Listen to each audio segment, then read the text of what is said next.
You hear the bass, right? You hear it kicks, it turns, it curls up your belly, makes you wanna freaky deaky, right? You got that? Go on and move with it if you need to, it helps me.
Good morning. Right, how are you? I'm fine. Yeah, Nice to meet you. And you, We never met before. Oh, right, okay. So I have some stuff and to sign. Oh, yeah. I don't know what's the best time for you. So Pen. yeah, I have that. But also one request Yeah. from Drakon. Maybe you remember an interview that you have done. Oh, yeah. God, So- I hate that photo. I remember it. That was with, what's it called in Sweden? Swedish guy. Oh, no, this is a written one. Is this you?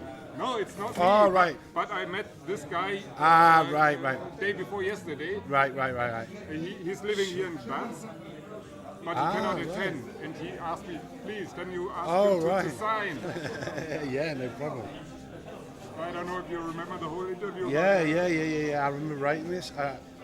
Jesus, that was a long time ago. Yeah. Oh, let me. So I have a pen. All right, cool.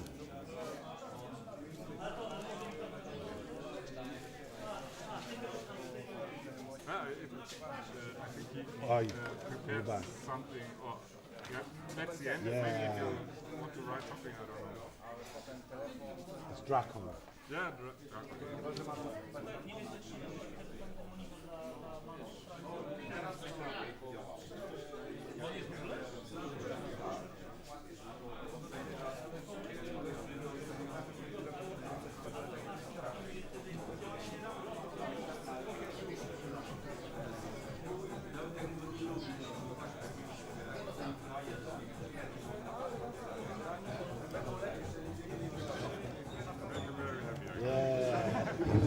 Excellent.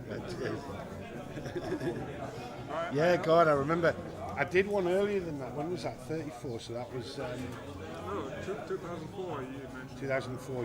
Yeah. It would have been. Yeah, I was born in 1970, so 2004. I did one probably about a year before that as well. Another interview. Jesus Christ. Yeah, I remember this. How come you're back to the scene?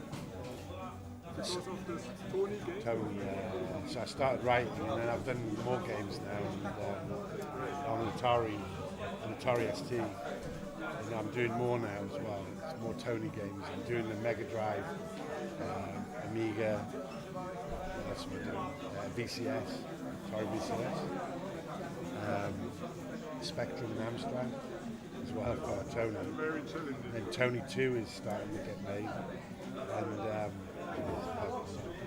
and I also did Time Wizard Deluxe on the Atari, which was another Time Wizard Deluxe.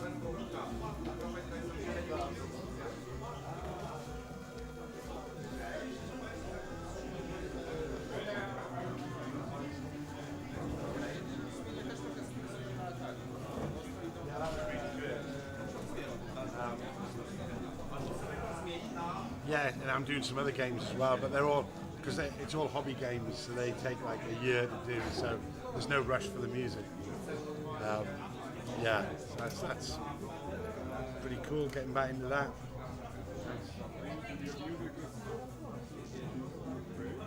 I still remember from a friend of mine when we first heard Marconis in Tyvex.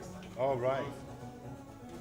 On the Atari. On the Atari. Yeah. So then on Marconis, because it's divided in two parts, Yeah.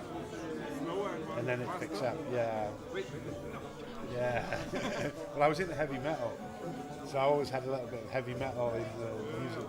I wasn't really into dance music and Jean-Michel Jarre and all that. I didn't really like that stuff. So my music was a bit different, I think, than some of the other musics at the time. And unfortunately, he left Atari, he bought Amiga, and Yeah. then he lost interest. Yeah, I got an Amiga. I did a few Amiga games for Brian, but I never really liked doing that sample based. You know, with the samples, I didn't really enjoy that. So. So how did you Oh, go yeah, it was assembler. Welcome to Quake 3 Arena. Enter the portal to begin combat. Prepare to fight.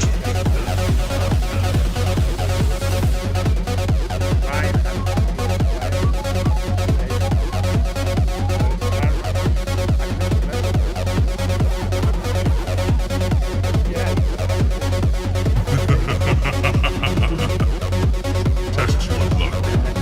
Finish him. Flawless victory.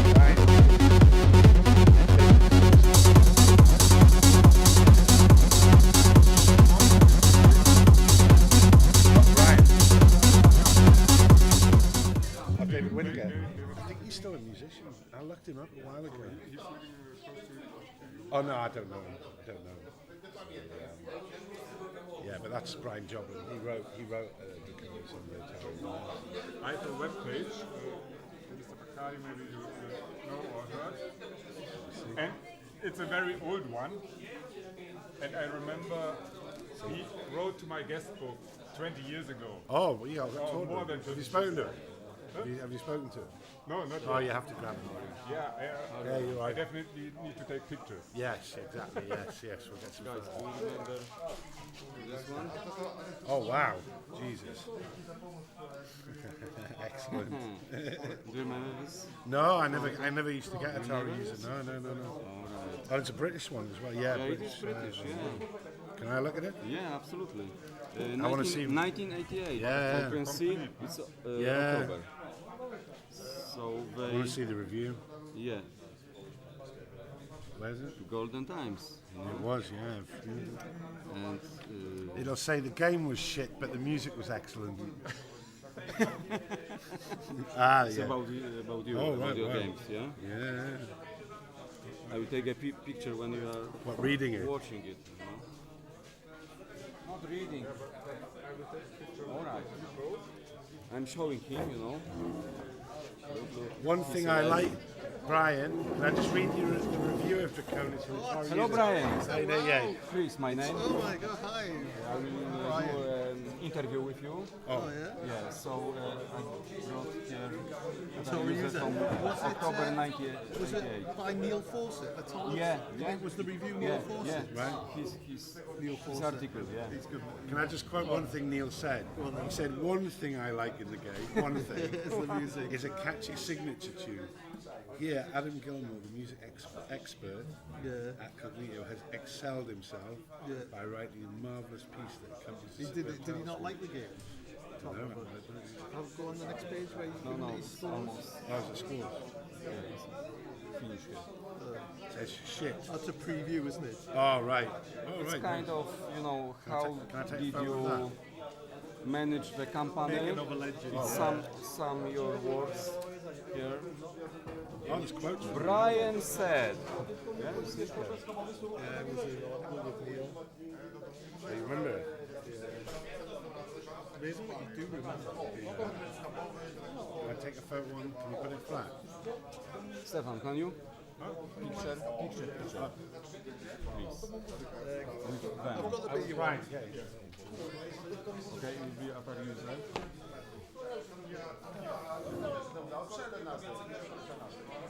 Yeah. Nice. So, Can I take a photo of the review? absolutely. Some games to Put it sign. down here? Oh, God. I need more stuff.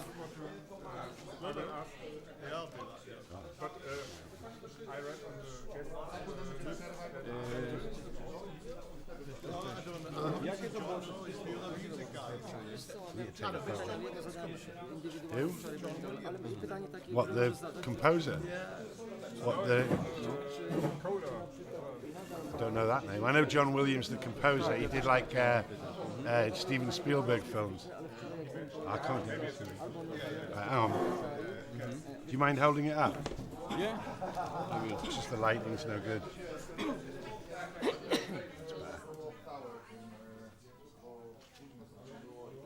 Perfect. Excellent. And Thank you you. can take a Oh, yeah. cover page. Nice. I'll highlight the words. The one thing in the game that was good. Making of a legend. Do you have not a pen, but a better for to write Yeah. on plastic? Oh, right. There's a marker there. Yeah, but I have my should've- own. I needed a sharp one. Of course. Oh, you got time with it. Yeah, nice. Oh, you need a. Is that a light coloured pen? What colour is it? Black. You need a silver pen. Where, anywhere? Anyway. Is that okay? Yeah, I could see. It's the ST. Yes, ST version. Atari ST. The same Adam for me, please. Oh, right. Maybe making of a legend. Place for you is here. For Brian will be there. Where do you want me there? Yeah, please. Perfect. Thank you, Brian. May I ask you about your autograph on this article in this place? Yeah, it's such a pity to deface it, but I'll do it. You know, you are another rock star like Adam.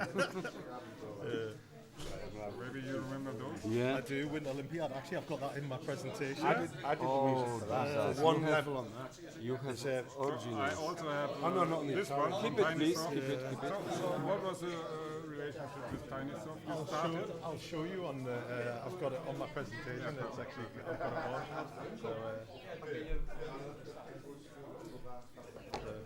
I tell you another version of this. oh yeah. Published by Okay, Polish okay, company.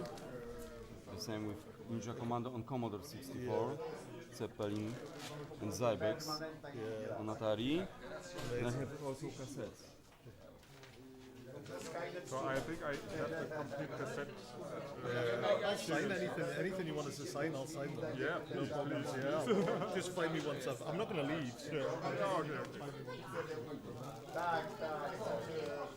But the presentation is done 15 minutes or more? Already. You have some videos from old times, on cassettes, on tapes? On tapes, do you have some videos on tapes? No, I only have Different. those. Is it on tapes? On tape, all on tape. You need the cassette.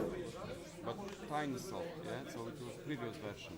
Because later they bought rights from the tiny soft company and put it like a Zeppelin.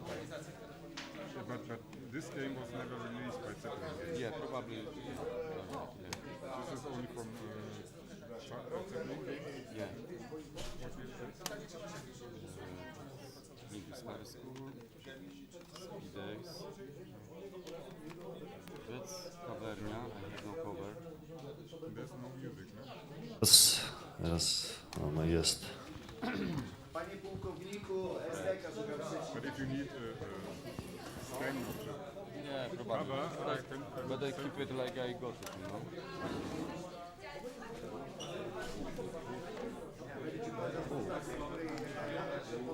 Raz. That's a lot of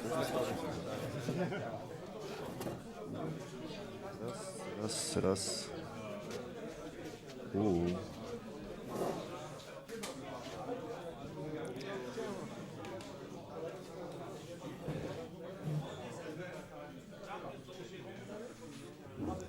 Raz, dwa, trzy, cztery, 5, 6.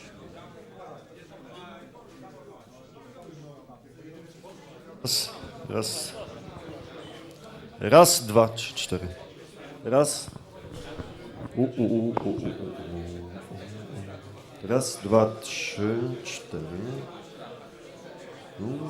Dalej już nie umiem. Dobra. Raz.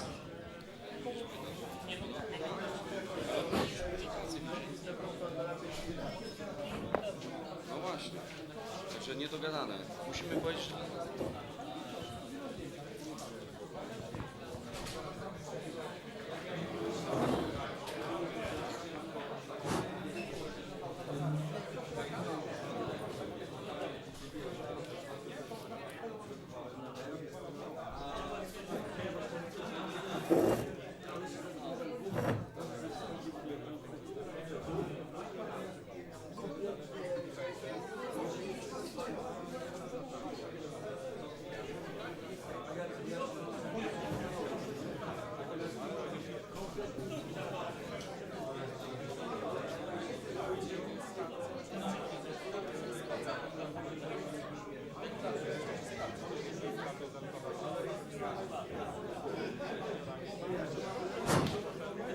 Nie będziesz brał. Dobra, okej. Czyli ale dobra, no może nie będzie tak źle.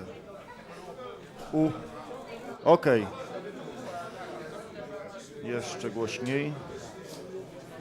Jeszcze głośniej. Okej. Raz, dwa, trzy, cztery. Dobra, jest. Działa.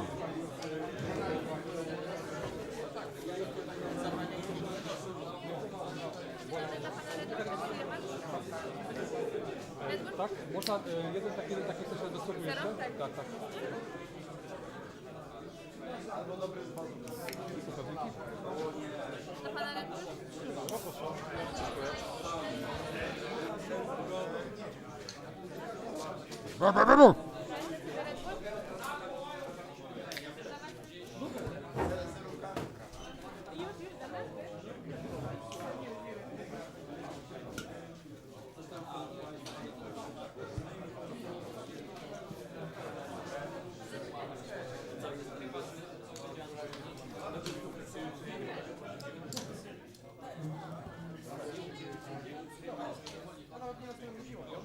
Siadanko,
Raz.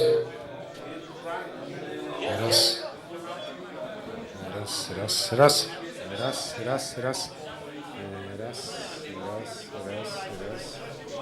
Raz, raz, raz, raz, raz, raz, raz, raz, raz. Jeden, jeden. Jeden, jeden, jeden. On jeden, ten jest troszkę zaraz. Ale nie, bo nie chcę już mówić. Teraz, czekaj, na razie weźmy tylko ten. Okej. To jest to. Dobra. Raz, raz.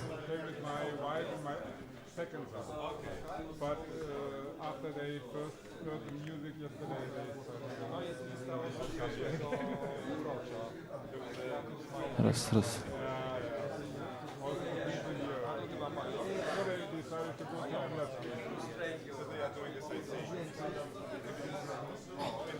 Dobra, macie dwa. Raz, raz, dwa i trzy i cztery. Dobrze byłoby, żebyś miał sobie... Raz, raz. Słuchajcie, zaczynamy pogawędkę z naszym gościem specjalnym. So we'll start a chat with our special guest. Brian Jobling, wielkie brawa. Big applause, Brian Jobling and Adam Gilmore. Brian Jobling was a coder of Draconus, Zybex, Speed Days, Mousetrap, Who Dares Wins 2 and many other cool games. So big applause once again for Brian for these great games. Wielkie brawa dla Briana za wspaniałe gry.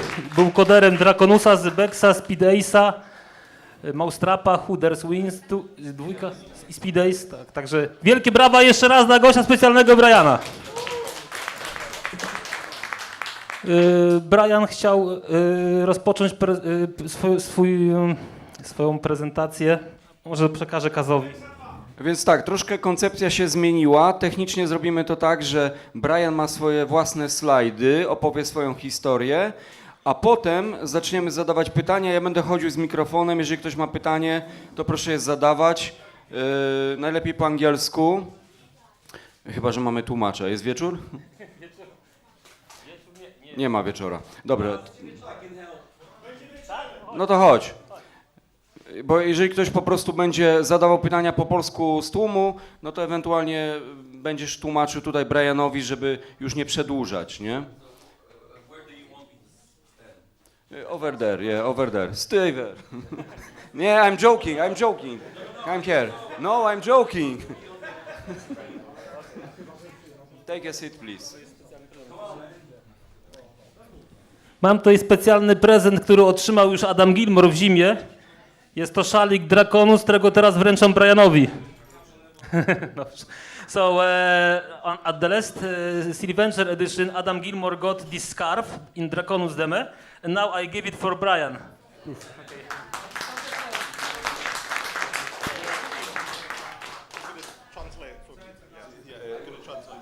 Do you need a microphone now, or you would like to take a seat and switch slides, or? I need to be closer to you to make sure I hear you. Yeah, that's good.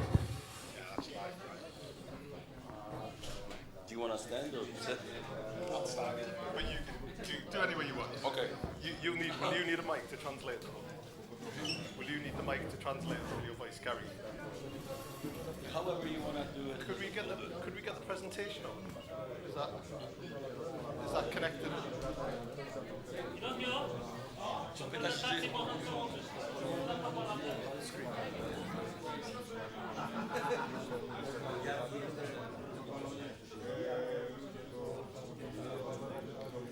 Good afternoon, everybody. We're really honoured to be in Gdansk.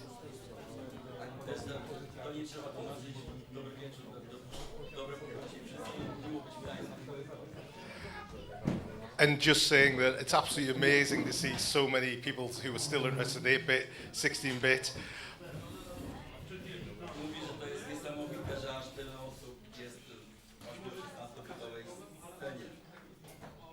One of the most common questions I get asked is how did I start in the games industry? Jedno z pytań, które często jest mu zadawane, w jaki sposób on rozpoczął swoją karierę w gamingowym świecie.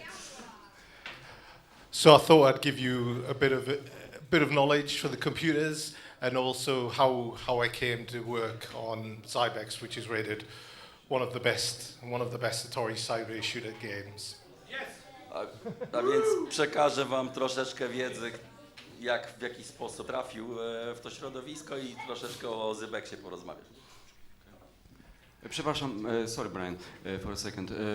Słuchajcie, nie ma chyba sensu tłumaczyć z angielskiego na polski. Chodziło tylko w drugą stronę dla Briana, bo to strasznie przedłuży i nie będzie możliwości zadania pytań, prawda? No właśnie, także tylko jak po prostu będą pytania od publiczności, to wtedy. Brian, so we have decided that it makes no sense for me to translate every sentence you say. When there are questions, I will translate them, and you just feel free to speak freely. That sounds perfect. Okay. So, this is my story. So I've worked on some of the most amazing licensed games, and these were in the early days when we used to do Zybex and Draconus. There wasn't really much in the way of association with name brands. So this was very, very early. So if I basically talk about my story, I joined the games industry basically in Zeppelin Games in 1987, but I'm going to come to that. And then I left the games industry in 2013, and I haven't been active in the games industry since 2013. So that's a bit too far back. Adam, if we can skip that one. So I started, you will all recognize this. This is the Atari 2600 gaming system, and that is a game called Superman. And I was just blown away by the graphics on this Superman game. And if you remember, when you kissed Lois Lane, her leg would go up like that. And I thought, how did they even do that animation? So I quickly went from playing games to wanting to work out how to write them. So at school, they had apples. So this is the first thing I actually programmed, and this game is a game called Dung Beetle, which was an Apple IIe game, and basically is really a precedent to a bit like Pac-Man. So this was the big decision time for me. I think like most people who program, we also are quite musical and musicians.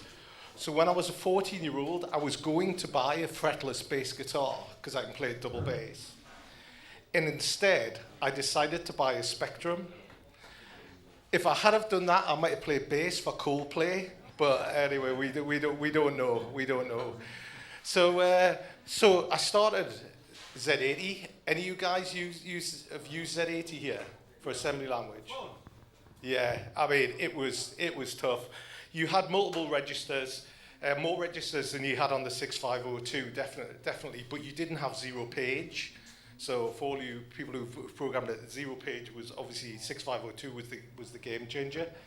So I wrote my first game there, which is basically a Mastertronic game, and I wrote with that a guy named Derek Brewster, who used to be big on the gaming scene. And then what I did is I worked out quite quickly, and I was in a room like this, and I was only about 14 or 15 years of age, and we couldn't afford. I come from a reasonably poor area of the UK. And we couldn't afford for everybody to basically have a copy of the game. So what we did is I created a system that would copy the games, basically pirate the games. And it was called the Complete Copier. If you move on now, yeah. Now this is a hardware, but this is the way we used to copy the games in the old days. And what I did is I got a system where I got the Spectrum to listen to the tape, and then recognize the patterns and play back the tape so you could record it again, and that gives you a perfect copy of the original game. So I thought this was fantastic. So I decided to send it off to a few publishers, including one was Quicksilver. Anyway, so basically we got my parents, bear in mind I'm only 14, my parents got legal letters saying if this ever came onto the market, they would prosecute me. Next. So what we did is, I changed it and made it so you couldn't copy games. So, and this was the first time I'd actually earned money from the games industry. Adam, if you move it on. A company called Micro Mega, if you remember, do any of you remember Micro Mega? Bought the system for a game called Jasper. And they applied the system onto there. So I started basically making games on Spectrum. Adam, if you move on. I'll just give you. Then I got a contract from Amstrad to do a game called Codename Matt on Amstrad CPC. So once again, Z80. And then Derek Brewster was the original author of Codename Matt. And he said, I need a Commodore 64 version.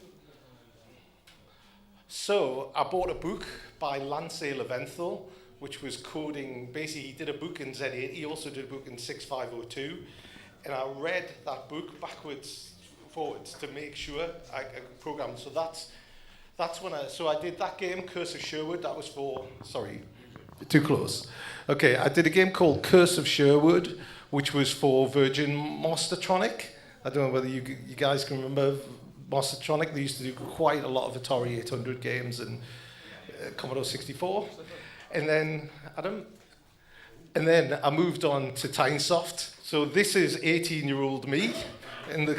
Now you can tell it's not a real photograph because I thought it was my first job. You had to wear a tie. It was only, I think it was the first day I was actually there.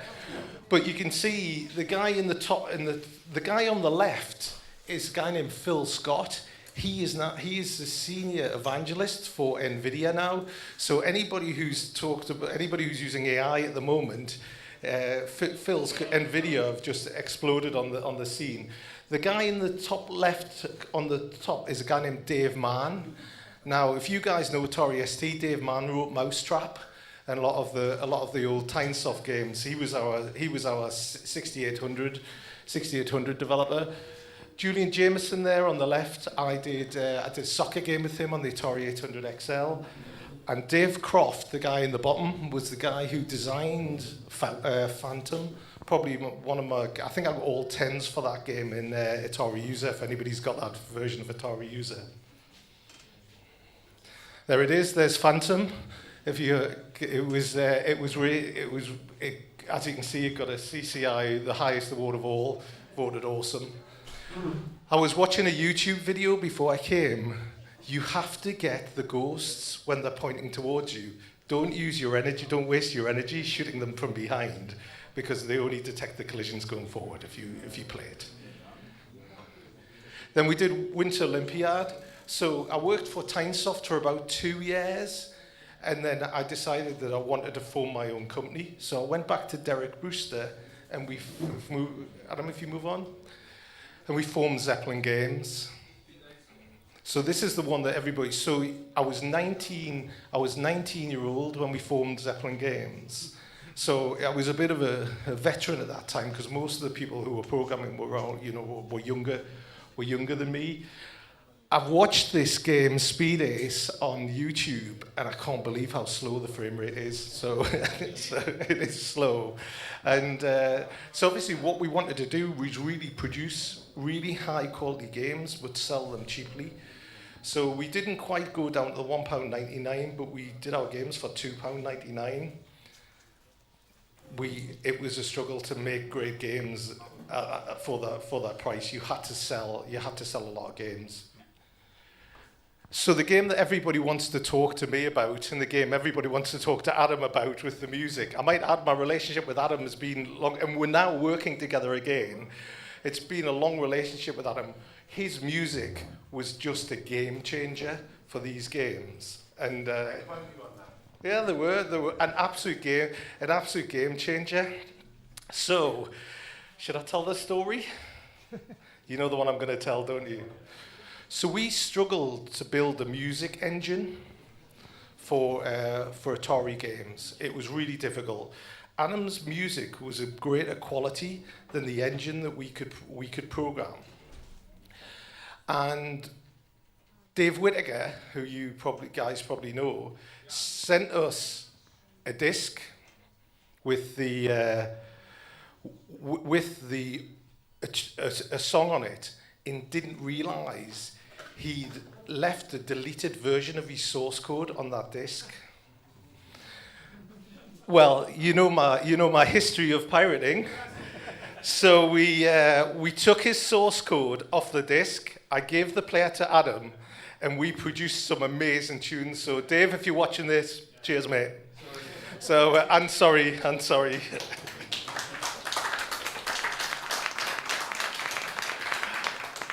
So, I had a bit of a challenge with one of the guys. I don't know who was in the room.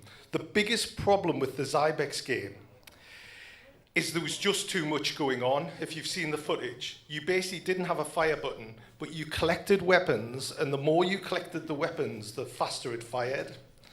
Therefore, if you look in the two-player version, the two players could interact with each other, but the major thing is they couldn't kill each other, they couldn't hit each other, they couldn't overlap, but they needed the collision detection with the backgrounds, and they needed collision detection with the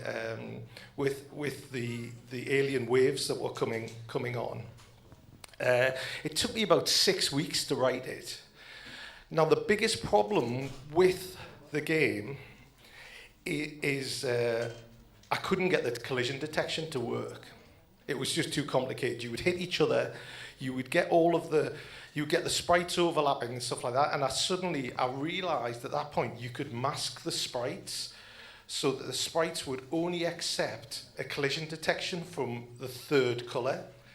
So what you probably don't know if you've ever seen Zybex is, if you we could put it on the screen, or somebody could put it on the screen at a later time. Have a look. The environments, the other player, and your bullets only have 2 colors in it. And nobody has ever noticed. Nobody has ever commented on that, because the only things those sprites detect with is the highlighting color of the background, and nobody has ever mentioned that to me, and that's how I did it That's how I did it in the end. The Commodore 64 version was much easier because you could remove sprite-to-sprite collisions, and you could remove things like that, but we just couldn't do that in the Atari 800 XL. Also, if you watch the start, nobody else had ever done a parallax of the because we had to get the interrupts as it came down and catch them on the screen and change it. So if you have, it's one of the first games, and it was one of the signatures of Zeppelin game stuff that we did that, like sort of introduced the people who did it, parallax. Michael Owens, I might add, was one of the best artists I'd ever worked with, the guy who did the artwork, and he's also one of the designers of Draconis. Go next. I went on to do some Atari 800 games as well. I wrote Arcade Fruit Machine, which I think was pretty awful. I think it took me about 4 days to write it. So, and then we went into football manager games after that. So I'm going to go through the next bit really quickly because it's not really relevant if we keep going on. Then I got the Amiga. Somebody mentioned to me Sink or Swim. Is that yeah, Sink or Swim on the Amiga and the Atari 800 and the Atari. That was a really great game, and that took us to the Mega Drive, and took us to just keep clicking through. I'm going to go quick. So in 1993, I sold the company to two Americans, and so I would have been at that point 23-year-old, and ended up working for the Americans, which was just wow. What can I say? So we lasted about 3 years working for them, and 3D came along, and 3D was actually the other thing we did. I don't know. I mentioned on 800 XL. I also produced a game for Dormark for the Star Wars game. Have any of you got that on the 800 XL? It's the old Star Wars game that was the old arcade game. We produced that in 3D for. We did that for Dormark. And we also did Micro Machines for Codemasters, but we'd never get credit for that either. Yeah, so if you keep going at them, just flick through these, I'll follow that. Did a game called Total Driving on PlayStation, so really that was when we got into 3D. And then we were bought 40% by Infogrames. You remember who do Infogram? They bought Atari in the end. So you know that's still in the. And then we became independent again in 2000. Went on to PlayStation 2, and then did Big Mother Truckers. Now, this is the biggest games, this was the biggest selling lower price game in the US one year, and we were banned from MTV. It was about the deep south of America, probably the experience I had been owned by the Americans. But we had an advert on MTV, and you can still see it now. If you have a look at the advert is still there if you look on YouTube. And there's a truck, and the truck's rocking backwards and forwards, and the person in the truck saying, "Who's your daddy? Who's your daddy? Who's your daddy?" And she says, "Why you keep saying that? You're my cousin, not my daddy." Banned from MTV straight away. So it is on YouTube. You can have a look. You can see it's there. We did PlayStation 3. Had some great years, really. And then I decided games wasn't for me. And did Ferrari Challenge, PlayStation. So the last consoles really I worked on PlayStation 3.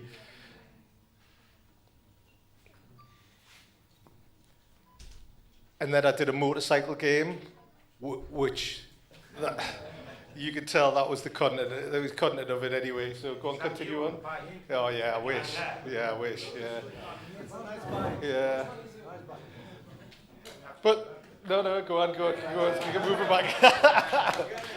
So, I mean, I know you guys are massively into retro gaming, but now there's so many places you can. I mean, I can't believe I haven't got the source code anymore for Zybex, and you guys are probably, you know, there's probably a lot of people who reverse engineer it and turn it back to the original source code, but it was all basically 6502 written, and we used to have to dump the ROMs to get extra space on the Atari 800. I'm still blown away by some of the stuff that people produced on those machines, knowing the power of them now. You might ask me what I've done with since 2013. I actually fix software for banks now.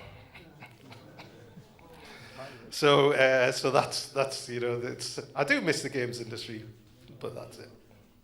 So that's my presentation. I'm open to questions.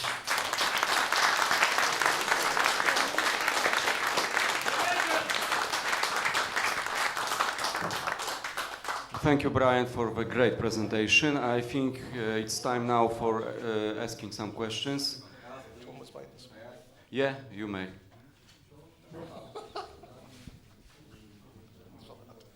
Brian, a lot of people, Mr. Jobling. Don't call me Brian. Mr. Jobling sounds too much like my father. A lot of people, there's a huge scene in Poland, as you can see. People, part of the reason that is because it's Jack Tramiel was who he was. And yesterday, during our private conversation, you have mentioned that you've met him personally. And could you just share a little bit on that to the audience, because it might be an interesting fact for the Polish people? Yes, I did. I met him before I formed Zeppelin Games. I was working. Can you remember on the Commodore 64 there was a game called International Soccer? It was a cartridge game. And Atari always wanted a soccer game as good as International Soccer. So we went down to Slough, to where Atari's offices were, and went into the meeting to talk about the Atari game. And this guy came in. I was young. I didn't really know who he was, and he talked about his vision, and that was Jack. So and that's basically. I didn't know the gravity of who he was at that time. I just was in a room with him once, so it's a bit of an amazing experience. Did he buy the game? He did buy the game, but they never published it. So it went out as a Tynesoft game. Probably it was the Tynesoft soccer game I did. I don't know whether that ever really got. I don't know whether that got published. The next question, the guy from behind asked, is when you will create a Zybex 2 game? I'll do the music. Yeah, of course. It was I mean, I could just release the other 6 levels that nobody ever got to because it got too hard after level 5, and then we could call that Zybex 2. But certainly, if I had known now about the retro gaming scene, then you would have kept all of the source code, all the assets, everything to rebuild it. There is people rebuilding it though. I've seen there is variations on the internet of the same game. So I think I'm too old now. Let the youth of today do the follow-ups. Have you ever completed Zybex yourself? We had a tester who was able to complete it. It is, well, we proved it can be done. It is very tough, especially in the later levels, because you end up... Did you? Very good. Me too. Amazing. On one life. Yeah. Very good. No. So, any questions? Please. You have only chance. My question is about Michael Owen. Do you keep in touch with him still, or you have separated ways now? I haven't seen Michael. Michael worked for Zeppelin Games off and on. He had a few times. Also, Kevin Franklin was another great. Kevin was another great programmer. So no, I haven't. I know Kevin's still in the industry, but he wrote a lot of games for Flair and. What was the other company?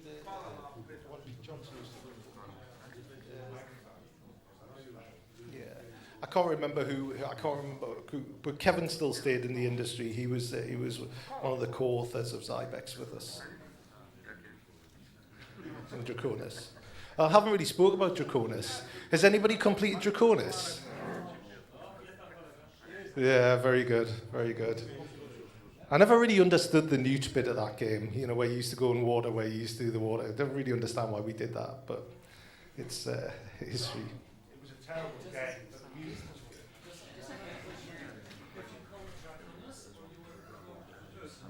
Yeah, it was coded by Ian Copeland, Draconis, but I produced the Commodore 64 version with Kevin Franklin. So they worked for Zeppelin Games when they did that. So I wasn't actually the coder on the Atari 800 version.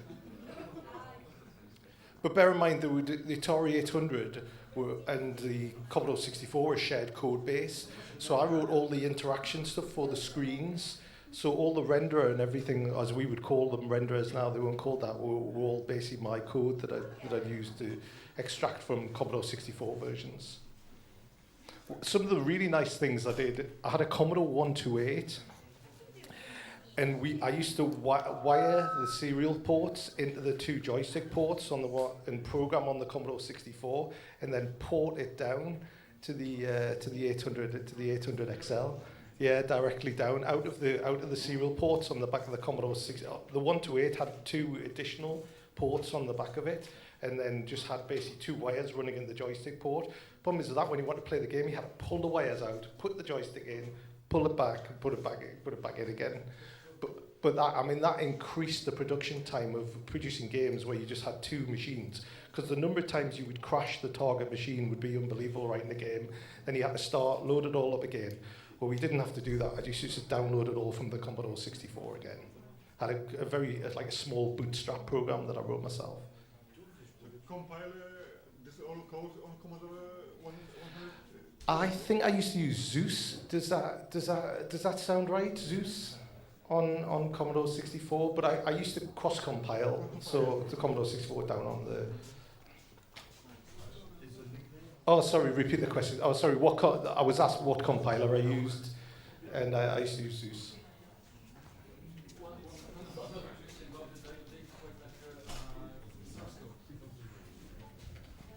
Your music player for Draconus, how did you have an idea to sneak on the disc? Because it's crazy. I don't know. That's the answer to the question. It was a long time ago. He said. I mean, we were just hackers at that time. So we just used to look for anything. That if somebody sent us a disc, there's loads of people who would send you a bit of software for you to evaluate, and they would delete the source code off the disc. And then you would, without then purging it. So a lot of the times, the source code would be on the same disk, because discs were expensive in those days. Another question from audience. Do you have any hardware from the time? Yes, I have a white CPC, Amstrad CPC, which was white, which is a pre-production version of a CPC. I don't know whether there's any views of them on the internet, but I do still have that. I also have a 65XE, is it? The one with the reset button, but the reset button doesn't work on it, so you've got to switch it back off and on in the back. Do you guys with the system, we used to have to go, the power switch, or was that the Commodore 64? No, that was it, yeah. The power switches used to be really, really fickle. What's about Atari? What's about an Atari, 8-bit? Yeah, so I've got a 65XE. I've still got one of those in a cupboard. Drive discs as well? I don't have the disk drive for it, no. So I don't even know whether I have the power supply for it. But tape recorders? No, I don't. I probably do have the tape recorder. Yeah, I probably do, and the power adapter. They're quite expensive in the UK now, even on eBay. It's on £250. Any tapes, any discs, any source codes? I don't have any of the source code. The source code, I think Zeppelin Games have all the source code, and Zeppelin Games is now owned, all the rights in Zeppelin Games is now owned by a company called Zero Light, who make car configurators for Audi. And so Zeppelin Games became Zero Light. Zeppelin Games became Utentix. Utentix became sister company Zero Light was made to make car configurators. And then they still do car configurators, but they basically bought all the rights to all of the software. So basically they own all the rights to Draconus and Zybex and everything. They've never signed the rights out. So if you want to, my brother still runs the company. If you want to get rights, just speak to him. Hi, Brian. I'm Adam. Hi Adam. With the early Zeppelin games, with the early Zeppelin games, what sort of sales numbers did you have? How many did you sell? So we used to sell the game. We used to sell the games packs of 50 games, and I remember there used to be a carrier come every. You couldn't sell direct. You had to sell through distributors, and there used to be carriers come to offices, and they would ship box loads of these games every single night. So, I mean, you'd sell 10 to 15,000 of a game, and if you imagine a game that cost you about 2,000 to 5,000 pounds to make, and then so that's I don't know what that's in Lottie is it? It's probably about. I should have asked for more money at the time, I think. Yeah, it's something like it's like what's this 200,000 Lottie, is that right? £4,000. Yeah, I think it's about 200,000 Lottie. So they were the really expensive ones. Then Codemasters came along and started paying the developers £10,000. So double what we would be paying, so 400,000 Lottie, and you found that all the great games went to Codemasters after that. Thank you. Adam, I've got a question for you. How good was it when we gave you Dave Whittaker as player? How good was it? How much better did you feel?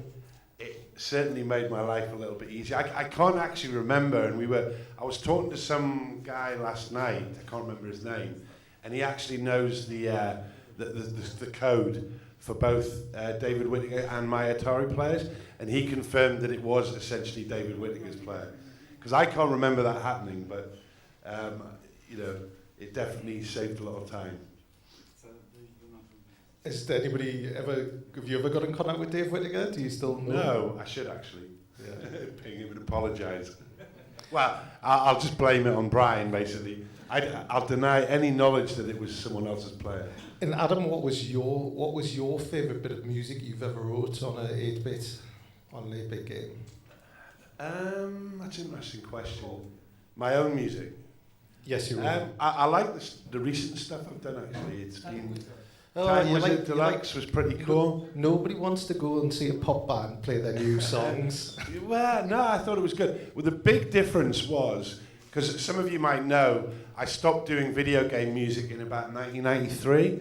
I was doing PC music then, and I stopped and got a real job and became a computer programmer.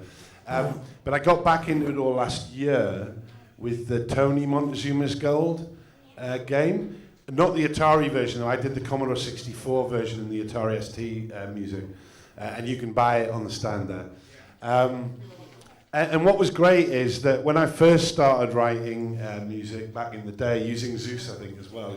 So I was typing in hexadecimal data into a source code file for writing the music, and now I use things like RMT and Ghost Tracker on the 64 and Maximizer on the Atari ST. And it just gives you more time to play around with music and try out new ideas. So I've really enjoyed that.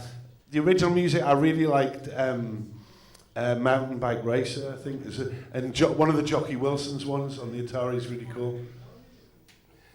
Can I ask you guys a question? How easy is it for you guys to get a hold of this hardware?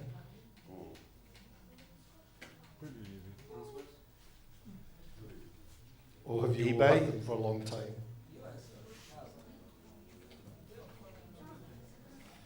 And what if I was going to get back into retro gaming? What should I buy? Should I buy an Atari ST with attachments, or should I buy 800 XLs? What should I buy?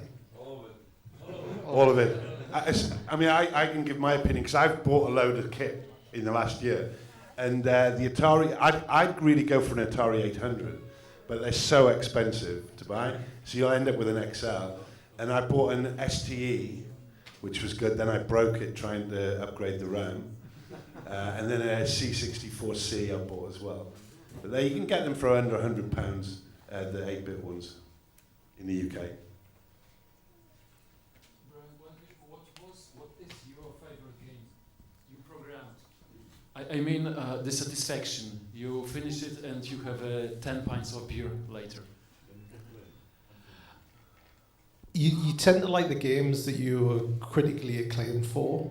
So there's two of them. There's Phantom and there's Zybex. I think they were the two games that I wrote that I think that makes you, because you write games for yourself or at least we did at that time.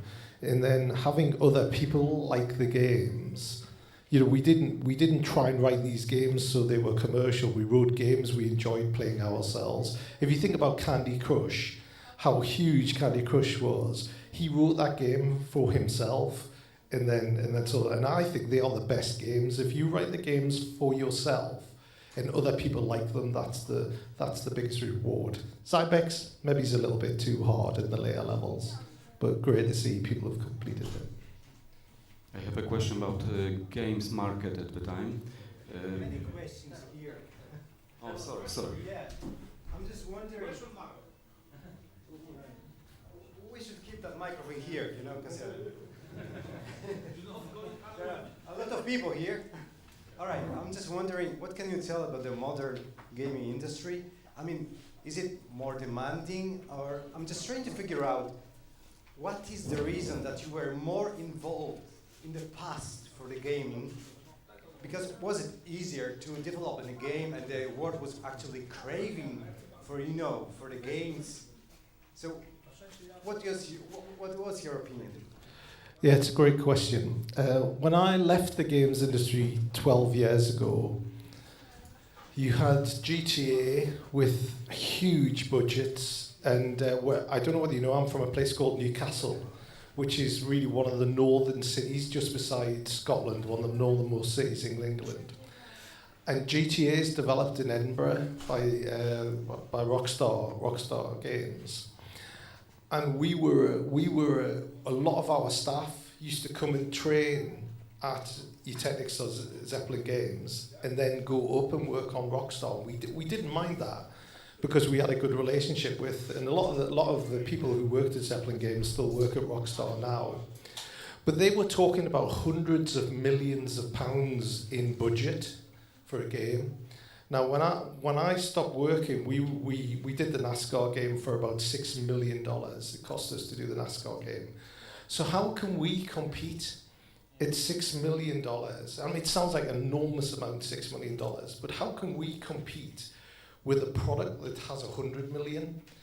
And so what happened is you became very hits driven, and you just couldn't compete. Then iPhone came along, and you ended up where free wasn't cheap enough, and so games went down from 69 UK pounds down to 69 UK pence, and you just the industry changed so much that I decided it was no longer about the games. It was about the marketing and how who had the most money to build the best games. Yeah, I've gotcha. So, this is not about the budget, but nowadays I think this is about the idea, you know? Sometimes you just don't need to compete with the budget, you know? The most expensive game nowadays is, how much was that? 8 million? No, more dollars. Anyway, so wasn't that tempting for you to go beyond, you know, to figure out something like, you know, more crazy, more sophisticated than the shooting game, and give, you know, some brilliant idea that would be, you know. Well, can you remember that when the Facebook games came out, like Farmville, I don't know whether Facebook games were big in Poland, but it then moved the industry back to similar to what it was in the 8-bit days, where basically you had new players coming into the market. People who didn't even know they were playing games were playing games.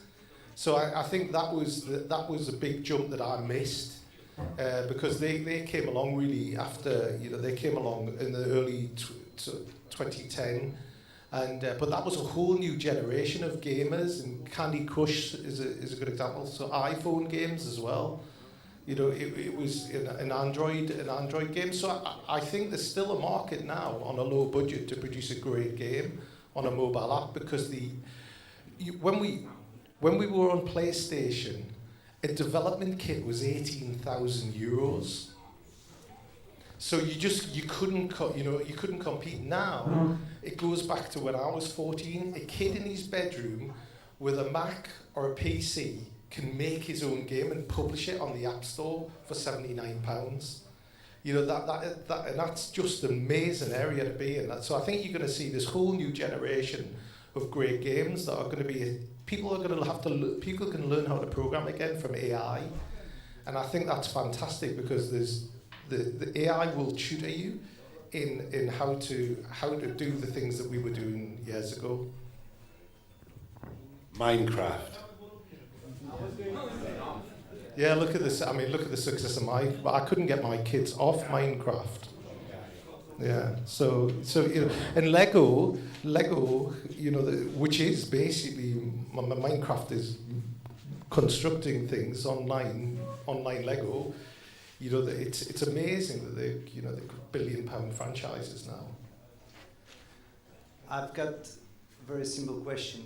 Well, Zybex was the very first game I played on computer.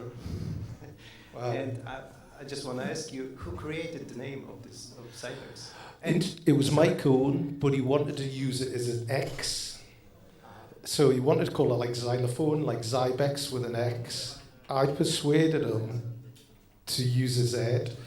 So, because I said, you know, I don't know why, but I just thought it looked nicer. A word that begins with an X just jarred me.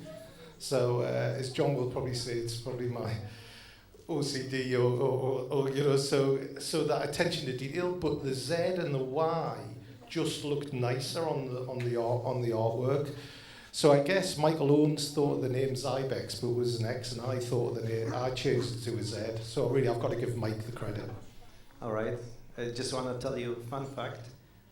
Almost all companies in Poland in the beginning of 90s used letter X because they thought that looks better. Yeah. Mike would be pleased.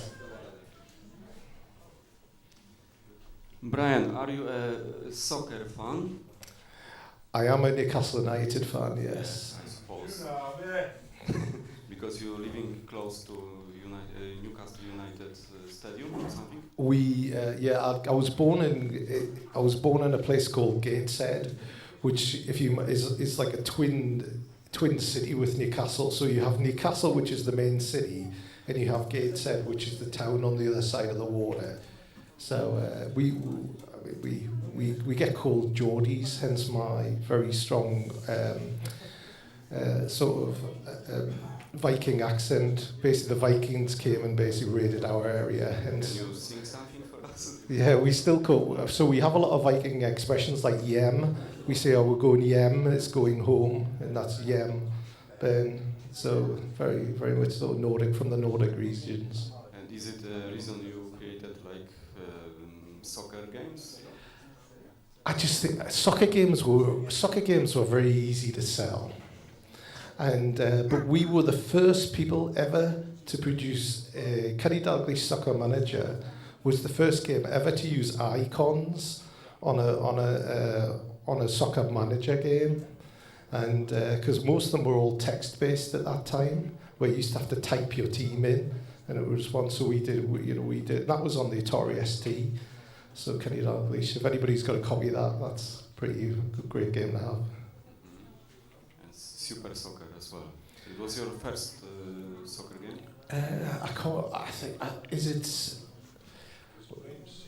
There was Graham. That was a soccer manager. There was it Fantastic Soccer? I think it was called Fantastic Soccer. Does anybody know? I don't really know. I can't remember whether it was any good or not, to be honest. And what's about Kenny Dalglish as manager? Yeah, it was a really popular game. Kenny Dalglish Soccer Manager. It was number one in the charts for a long time. It was about 1988, I think it was, when we wrote that. 1989. It was what? Thank you. He's excited, about the games. Any other questions, guys?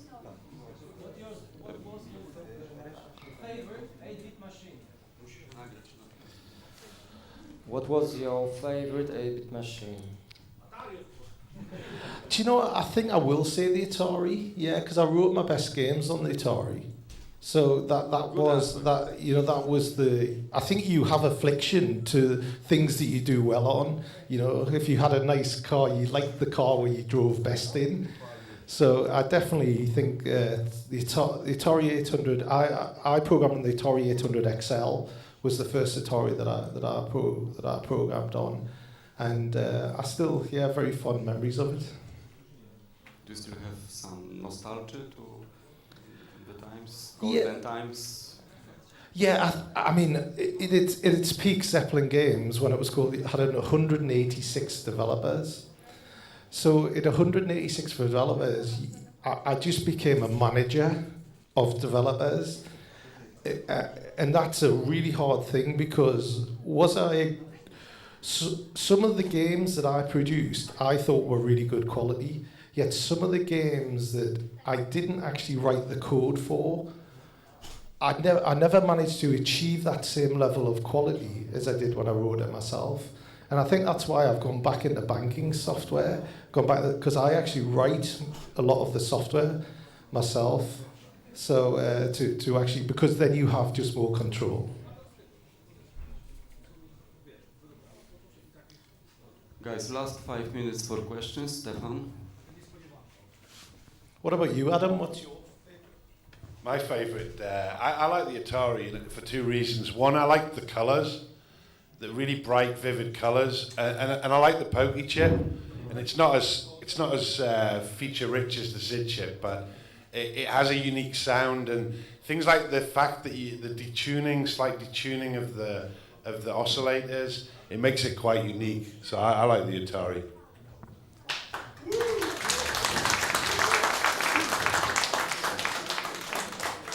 So you have correct answers. That's good. A question about the distribution of the games in the early days. How was it done? To how many countries did you sell the games, and what was the best-selling country for you? Interesting. We never really broke the US, but Poland was one of the first companies that approached us. Is it LK Avalon? I can't remember. They licensed some of our games into Poland, and we took some of their games back to the UK. I think the big turning point for us is my brother had just left university, and he was working for a big company, a big American company in the UK called Air Products, who used to sell compressed gas. And he came and started working for Zeppelin Games. And we were doing 80% of our business in the UK and 20% export. He changed the business round so that the 80% we're doing in the UK didn't get smaller, but it became 20% of our market, and we exported games basically into Europe mostly, and that became basically 80% of our market was export. A lot of stuff went to Germany. A lot of stuff went into Italy as well. I don't think we did much in France, but obviously into Poland. Obviously, a lot of our games ended up in Poland as well.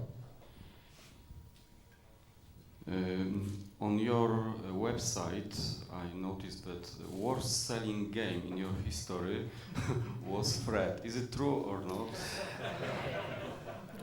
What's the story behind? I thought you were going to talk about Ride to Hell, to be honest, which is another. I genuinely can't remember. But if that's what I mean, it's on Wikipedia, is it, that says that? Well, I apologise to the authors of Fred that in that case that we didn't do a better job marketing our product. I show you, I have a tape with Fred. You can write apologies here. You know? I will. Amazing, yeah.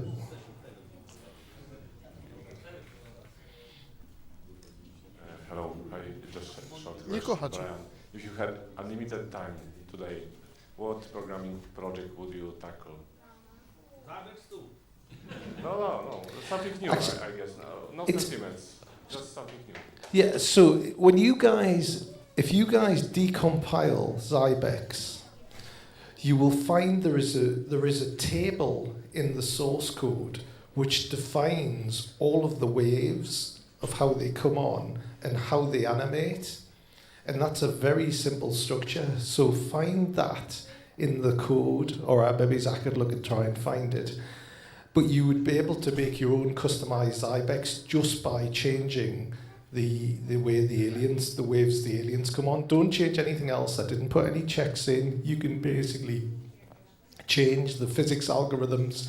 You can change everything. And how we did Zybex was each specific weapon was designed to do each type. Like, for example, the long bar weapon is designed for the ones that come down and go in a straight line. So you basically just hit them with the bar and kill them as they all go. So I think I would change Zybex to have different waves of aliens coming. Find that, message me. My email address is brian@grasp.co.uk. Tell me if anybody manages to do it. I'd be fascinated. Do you play any games today?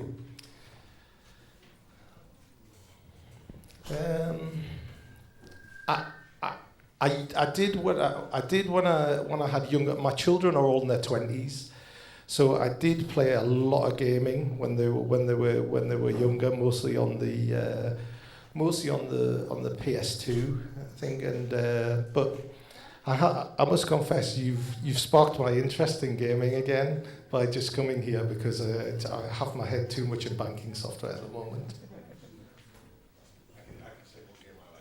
So the one game I've been playing for the last sort of 10 years is an indie game called 7 Days to Die that I kickstarted back in 2016. And if you like sort of crafting games with zombies, then it's a great game.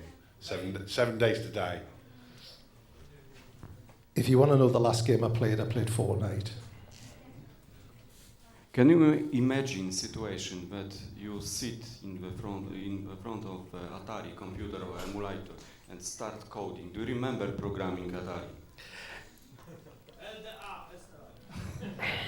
So I went on ChatGPT this morning and said, tell me the difference, because I remember the registers. I couldn't remember which one had the 0 page, which is 6502.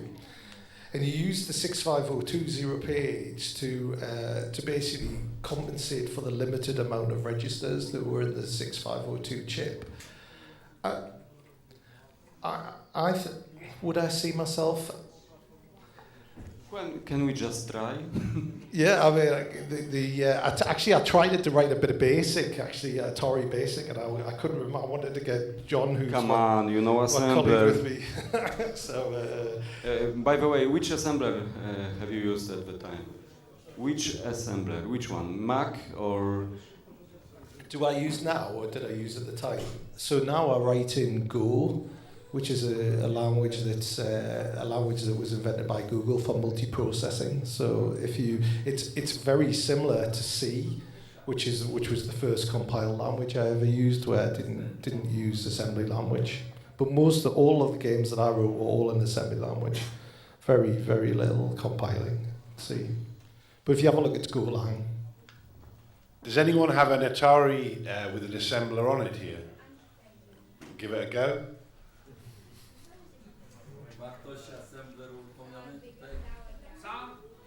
Yeah, who has one? There are people who have it, but they... Right, we'll find you, we'll have a go at doing a hello world on it. We will find you. I'll tell you what I'll do, I'll make a commitment. I will write something after I've left here and then send it through to the group. Perfect. Is that a game? Has anybody got the source code for Zybex? Has anybody decompiled it? I don't think so. Yeah, let me see if I can get the source code for Zybex.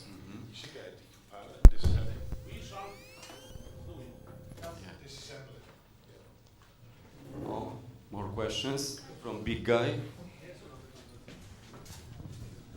Have you ever used or wanted to use and didn't use the illegal opcodes of 6502?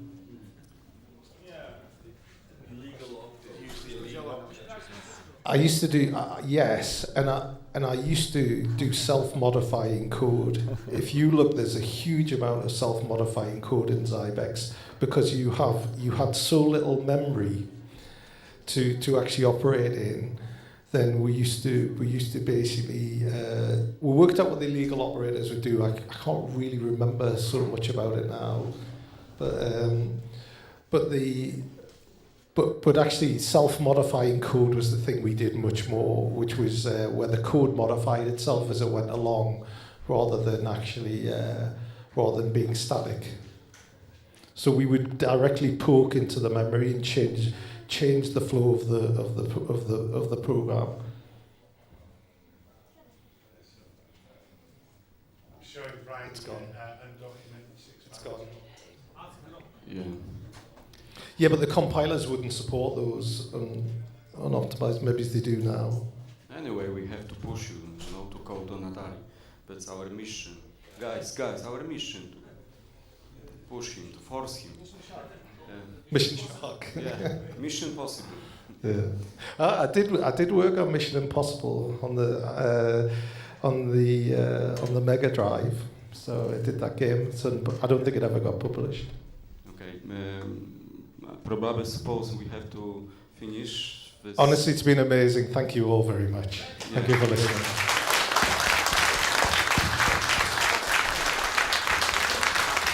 Thank you, guys. Great speech. Great answers.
Raz, dwa, trzy, cztery. Raz, dwa, trzy.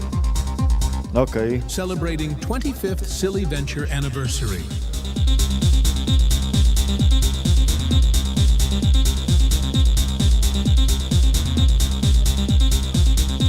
"25 years of Atari adventure."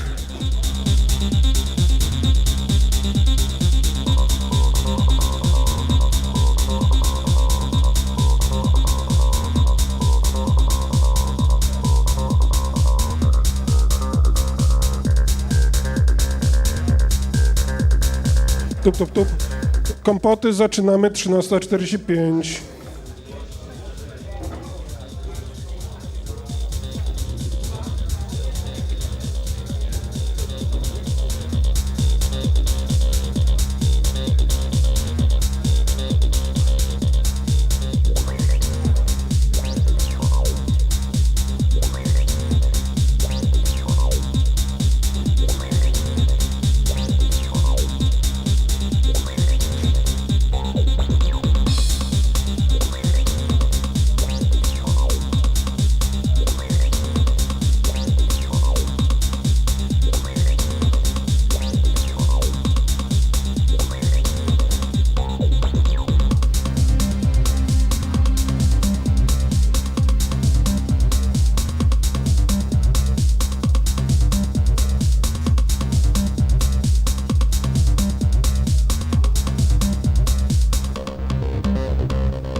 Celebrating 25th Silly Venture anniversary.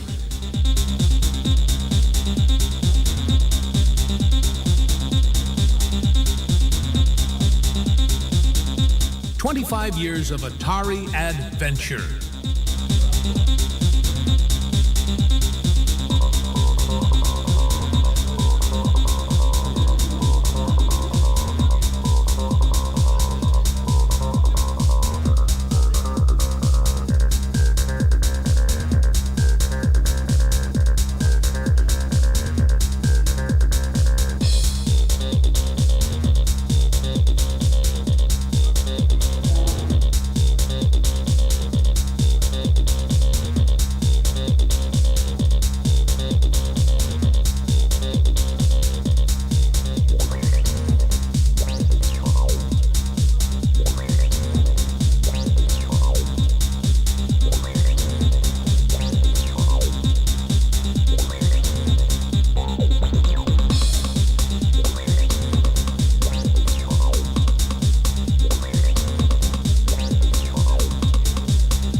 Tu.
Celebrating 25th Silly Venture anniversary.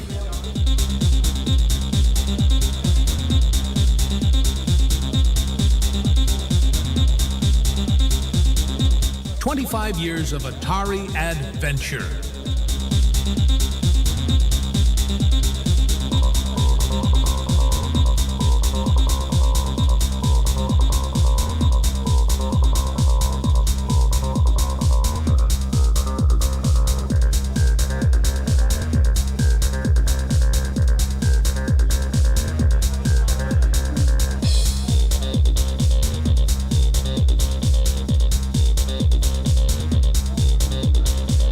Dobra, zaczynamy competition. We are starting competition. Podgłoś trochę.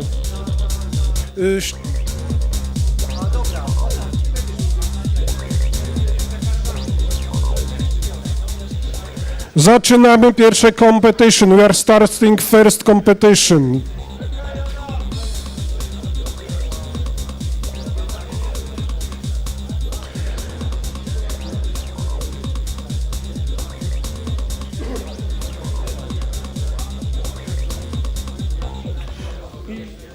To nie już, to jeszcze...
Okay, zaczynamy competition. We are starting the competition. Now Atari 260 Music Compo. Zaczynamy Atari 2600 Music Compo. Praca numer 1. Entry number 1.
To była praca numer 1, that was entry number 1, and now entry number 2. Teraz praca numer 2.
That's okay. Woo!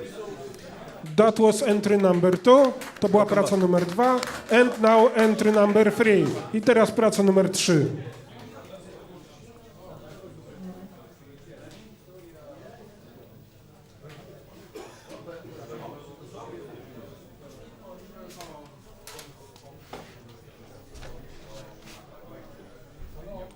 No, just write the same thing. Adam Gilmour was here. Doesn't matter.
To była praca numer 3, that was entry number 3, that was the last entry in this category. To była ostatnia praca w tej kategorii. I przechodzimy od razu do Atari XLXE Pocket Music Compo and we are going directly into Atari XLXE Pocket Music Compo.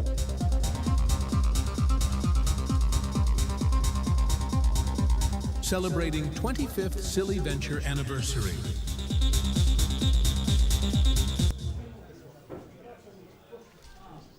Praca numer 1, entry number 1.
That was entry number 1 and now entry number 2. To była praca numer 1 i teraz praca numer 2.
To była praca numer 2, that was entry number 2, and now entry number 3. I teraz praca numer 3.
That was entry number 3. To była praca numer 3 and now entry number 4. Teraz praca numer 4.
That was entry number 4, to była praca numer 4, and now entry number 5, and now i teraz praca numer 5.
To była praca numer 5, that was entry number 5, and now entry number 6. I teraz praca numer 6.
To była praca numer 6, that was entry number 6. I teraz praca numer 7, and now entry number 7.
That was entry number 7, to była praca numer 7, and now entry number 8. I teraz praca numer 8.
That was entry number 8, to była praca numer 8, and now entry number 9 i teraz praca numer 9.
That was entry number 9, to była praca numer 9, and now entry number 10.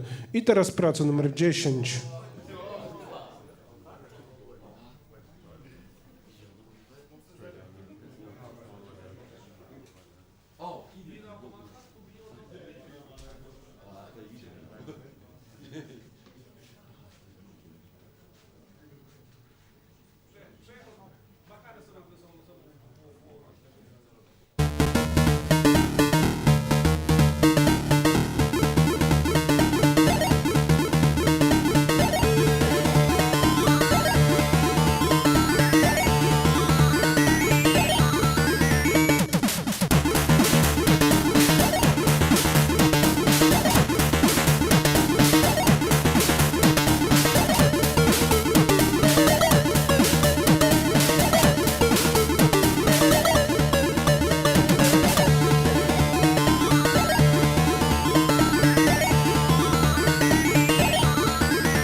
To była praca numer 10.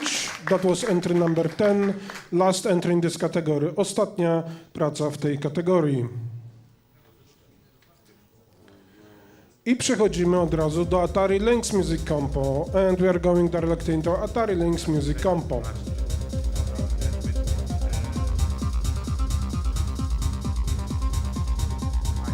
Celebrating 25th Silly Venture anniversary.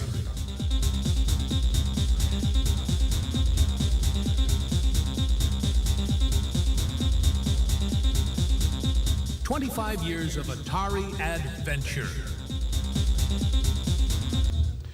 Praca numer 1, entry number 1.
That was entry number 1. To była praca numer 1. And now entry number 2. I teraz praca numer 2.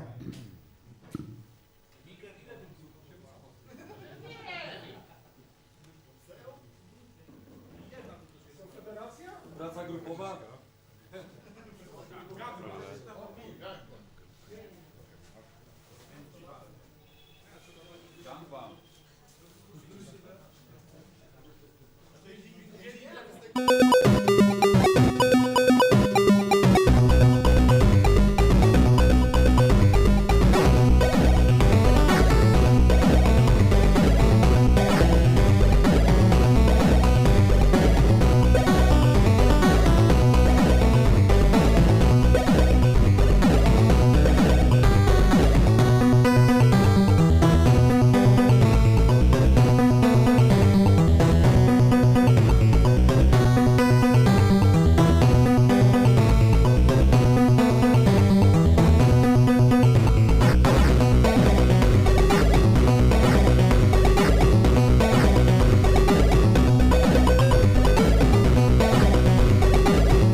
To była praca numer 2.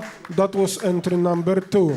That was the last entry in this category. To była ostatnia praca w tej kategorii.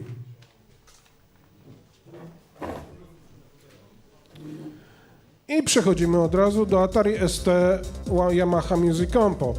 And we are going directly to Atari ST Yamaha Music Compo. Celebrating 25th Silly Venture anniversary.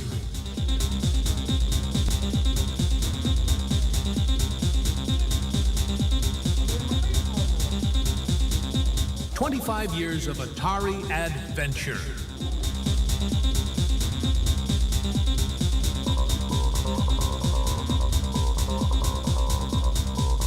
Praca numer 1, entry number 1.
That was entry number 1, to była praca numer 1.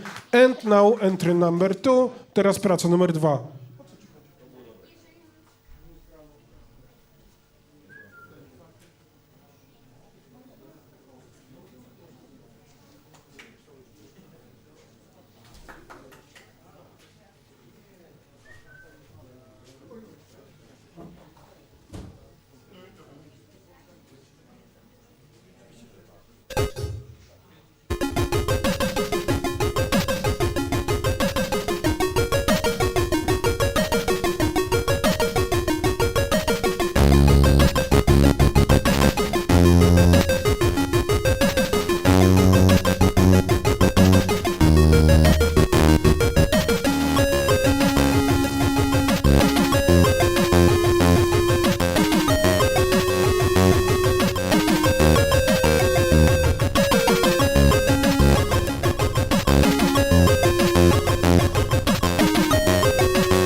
That was entry number 2, to była praca numer 2.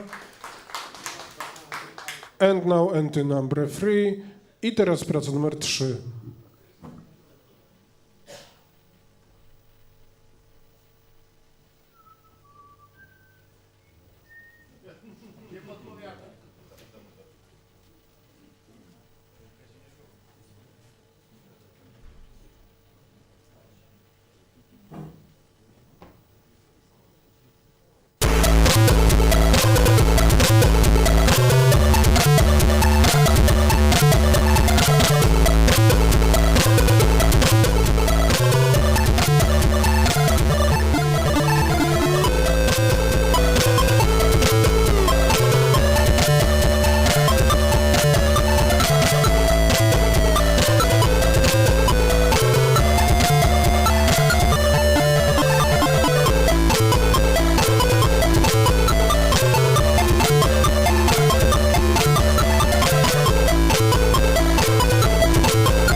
That was entry number 3, to była praca numer 3 i teraz praca numer 4 and now entry number 4.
That was entry number 4, that was the last entry in this category.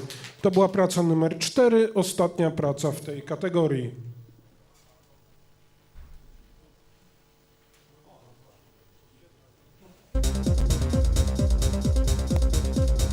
I przechodzimy od razu do kategorii Atari ST 4-Channel Music Compo, and now you're going directly to Atari ST 4-Channel Music Compo. Celebrating 25th Silly Venture Anniversary. Praca numer 1, entry number 1.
That was entry number 1. The only entry in this category.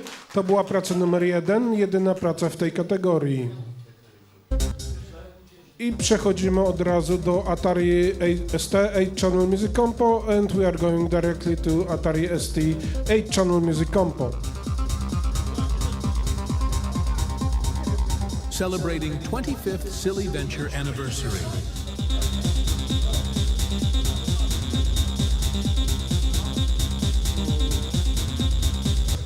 Entry number 1, praca numer 1.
To była praca numer 1, jedyna praca w tej kategorii. That was entry number 1, the only entry in this category. So we are going directly into Atari Falcon Music Compo. To od razu przechodzimy do Atari Falcon Music Compo.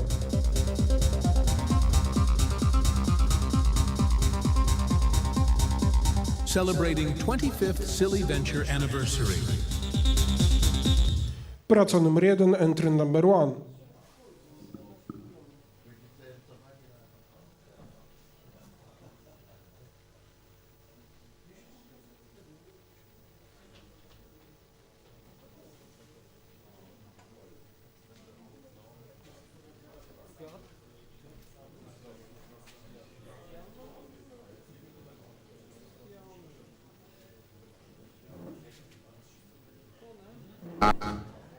Keep watching.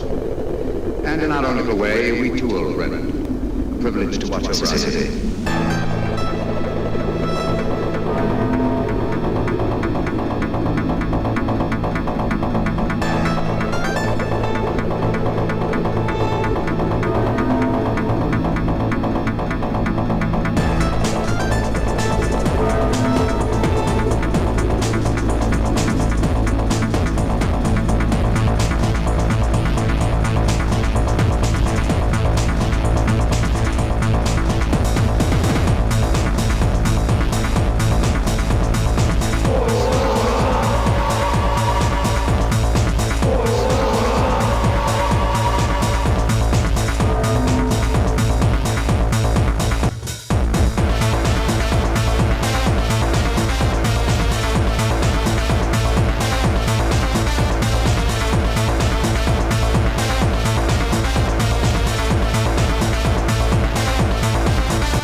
keep watch in the heavens. And in our own little way, we too, old friend, are privileged to watch over our city.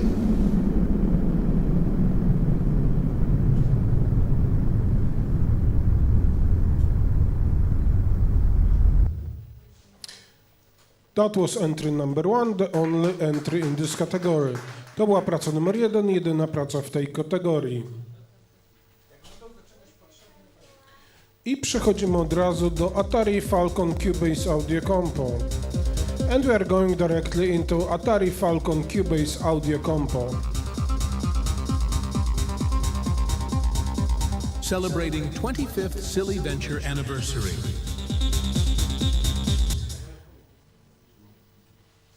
Praca numer 1, entry number 1.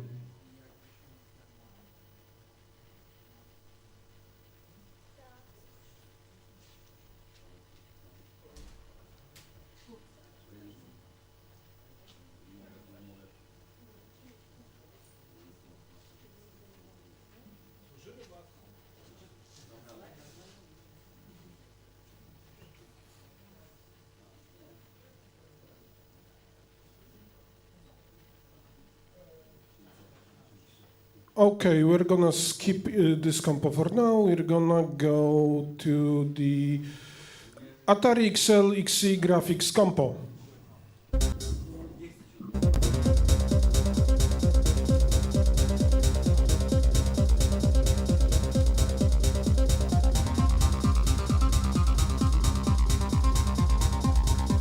Celebrating 25th Silly Venture Anniversary.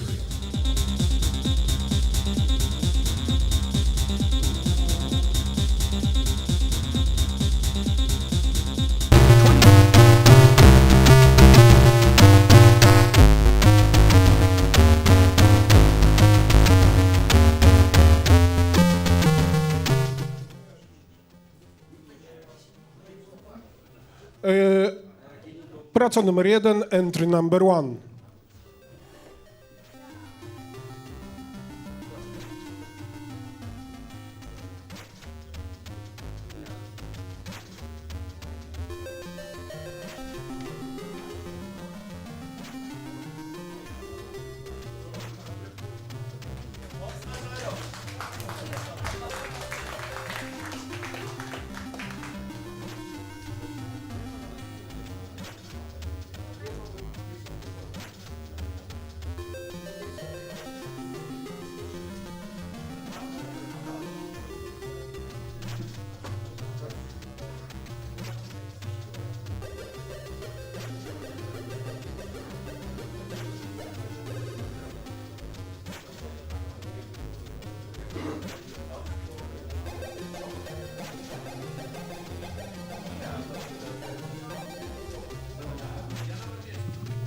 That was entry number 1, to była praca numer 1, and now entry number 2. I teraz praca numer 2.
To była praca numer 2, that was entry number 2 i teraz praca numer 3 i now entry number 3.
That was entry number 3, the last entry in this category. To była praca numer 3, ostatnia praca w tej kategorii. I przechodzimy od razu do Atari Ataski Compo. And then we are going directly into Atari Ataski Compo. Celebrating 25th Silly Venture Anniversary. Praca numer 1, entry number 1.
To była praca numer 1, that was entry number 1, and now entry number 2. I teraz praca numer 2.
To była praca numer 2, that was entry number 2, and now entry number 3. I teraz praca numer 3.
That was entry number 3, the last entry in this category. To była praca numer 3, ostatnia praca w tej kategorii.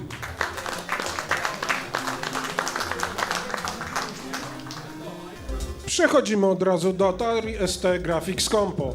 And now Atari ST Graphics Compo.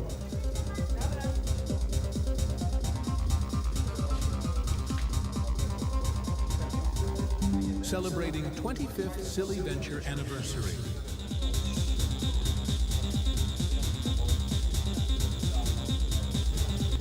Praca numer 1, entry number 1.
That was entry number 1, to była praca numer 1. And now entry number 2, teraz praca numer 2.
That was entry number 2, to była praca numer 2.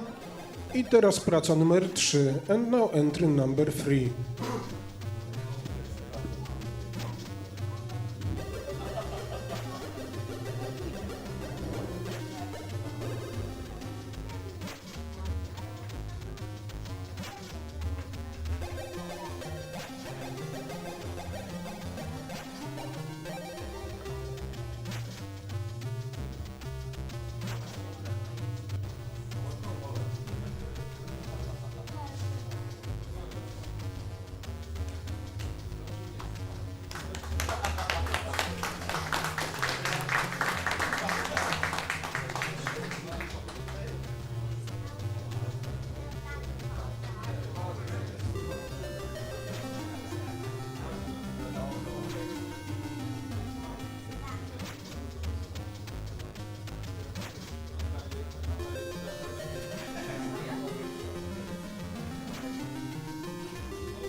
To była praca numer 3, that was entry number 3, and now entry number 4. Teraz praca numer 4.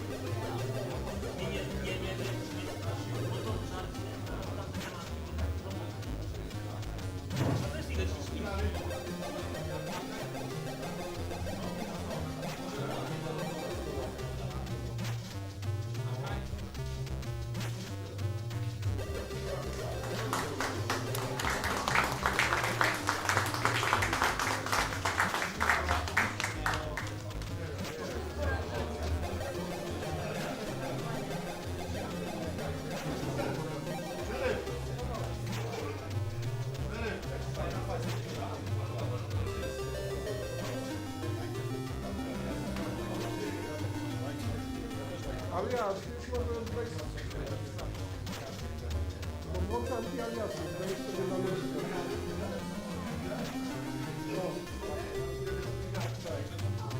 That was entry number 4, to była praca numer 4. And now entry number 5, teraz praca numer 5.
To była praca numer 5, that was entry number 5.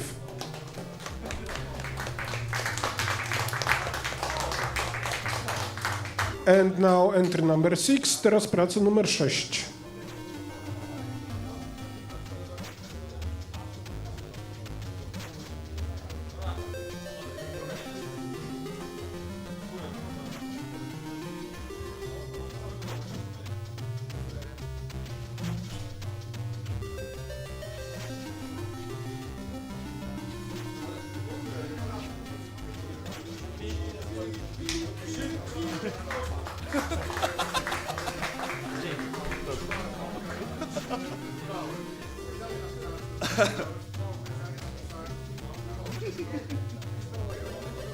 Nasi tu byli.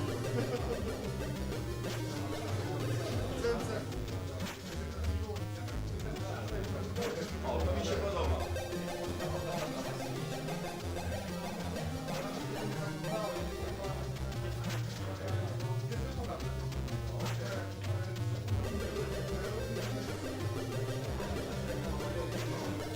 To była praca numer 6, ostatnia praca w tej kategorii. That was entry number 6, the last entry in this category.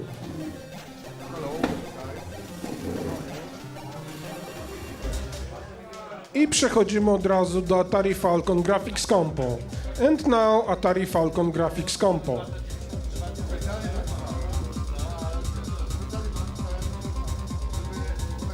Celebrating 25th Silly Venture anniversary.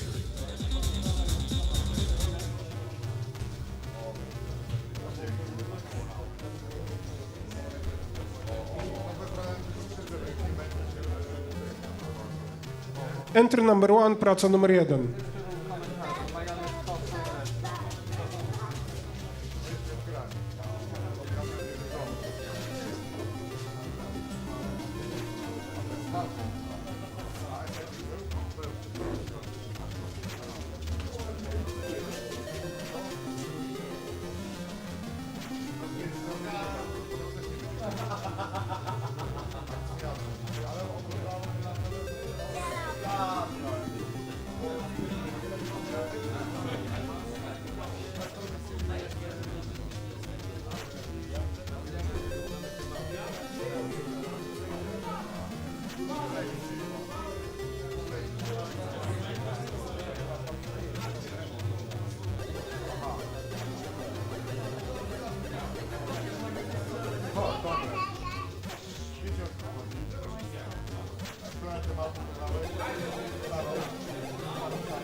That was entry number 1, to była praca numer 1, and now entry number 2.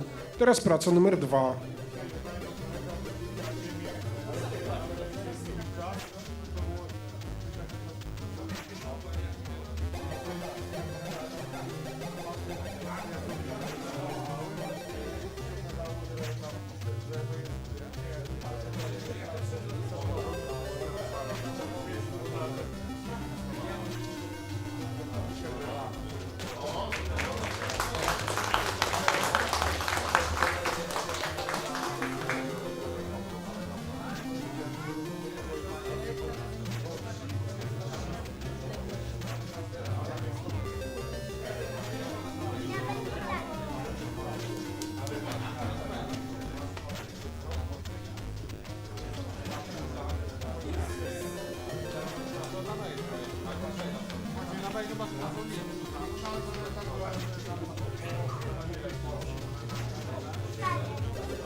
That was entry number 2, to była praca numer 2, and now entry number 3. I teraz praca numer 3.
To była praca numer 3, ostatnia praca w tej kategorii. That was entry number 3, the last entry in this category. And now we are going to Cubase Falcon Audio Compo.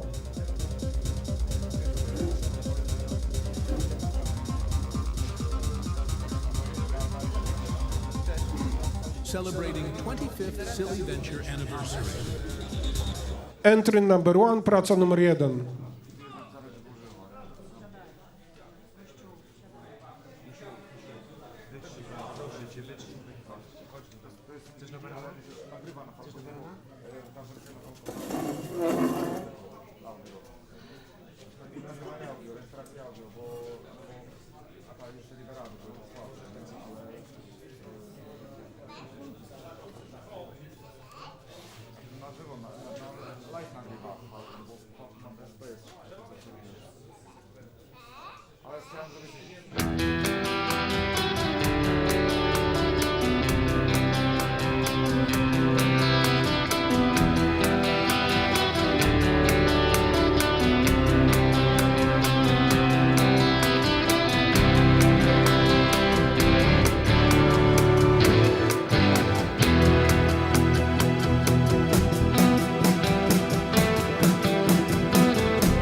That was the only entry in this category. To była jedyna praca w tej kategorii.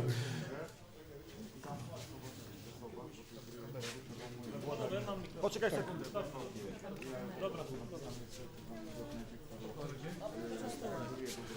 Before the wild compo, there will be 10-minute break for some snacks. Przed wild compo będzie 10 minut przerwy na poczęstunek. Celebrating 25th Silly Venture anniversary.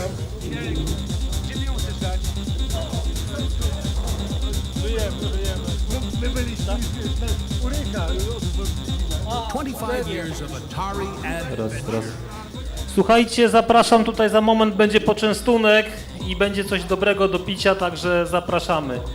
Także wszystkich z góry zapraszamy na dół, na poczęstunek i na coś do picia. I would like to invite you upstairs to go down. because we have some snacks and some good drinks for you.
Celebrating 25th Silly Venture anniversary.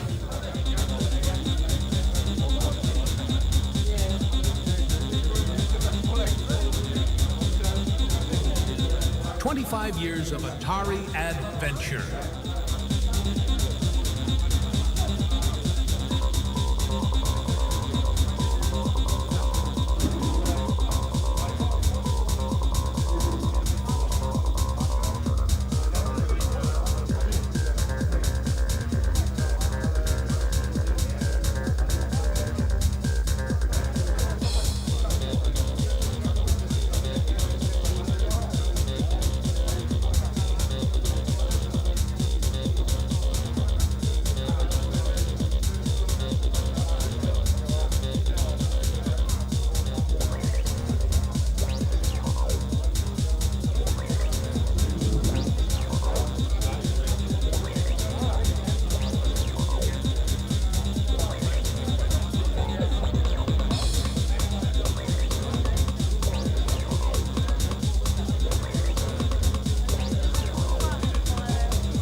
celebrating 25th Silly Venture anniversary.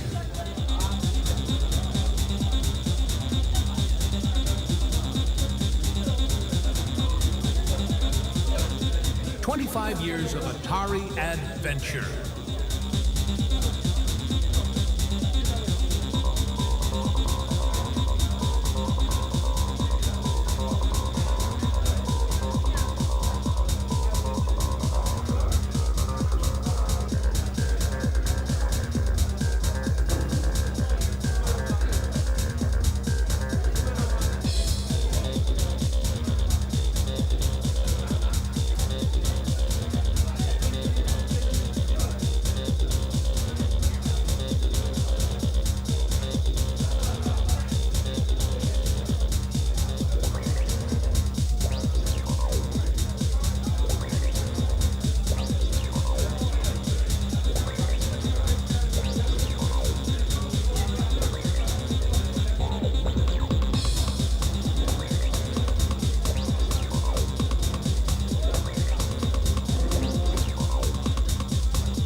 Za chwilkę zaczynamy ponownie Compo. Restarting Compo soon.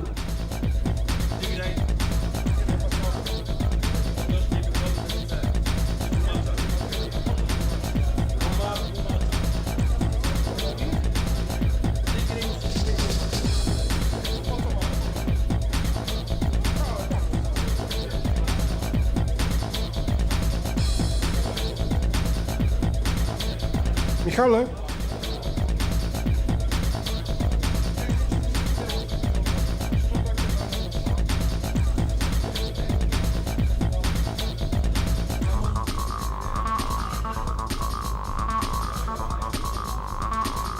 Pinocchio?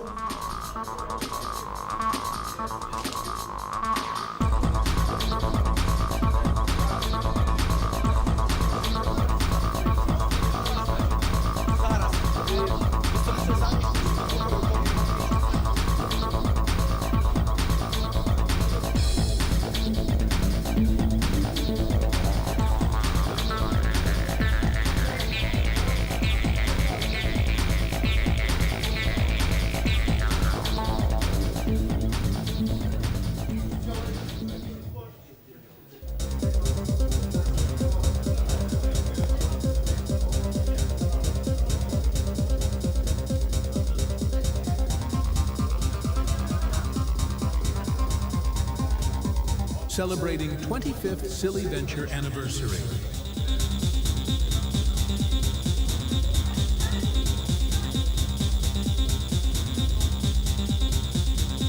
"25 years of Atari adventure."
Dobra, zaczynamy ponownie Compo. Wild Compo. We are starting with Wild Compo.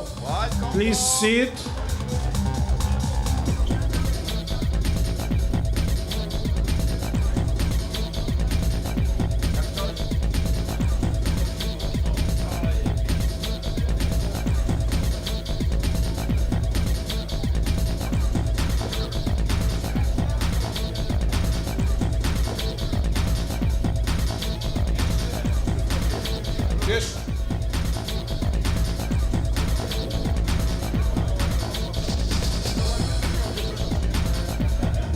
Praca numer 1, entry number 1.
To była praca numer 1, that was entry number 1, and now entry number 2. I teraz praca numer 2.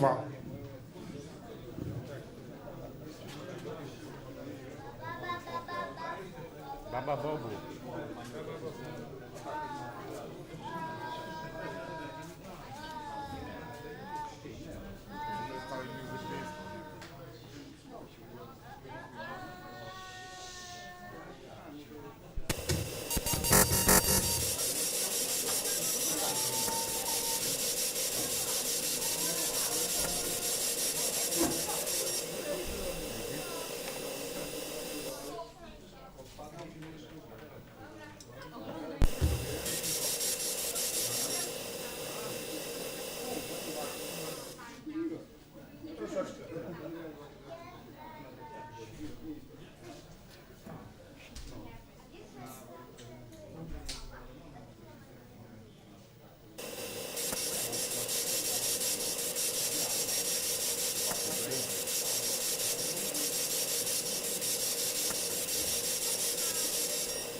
That was entry number 2, to była praca numer 2. And now entry number 3 i teraz praca numer 3.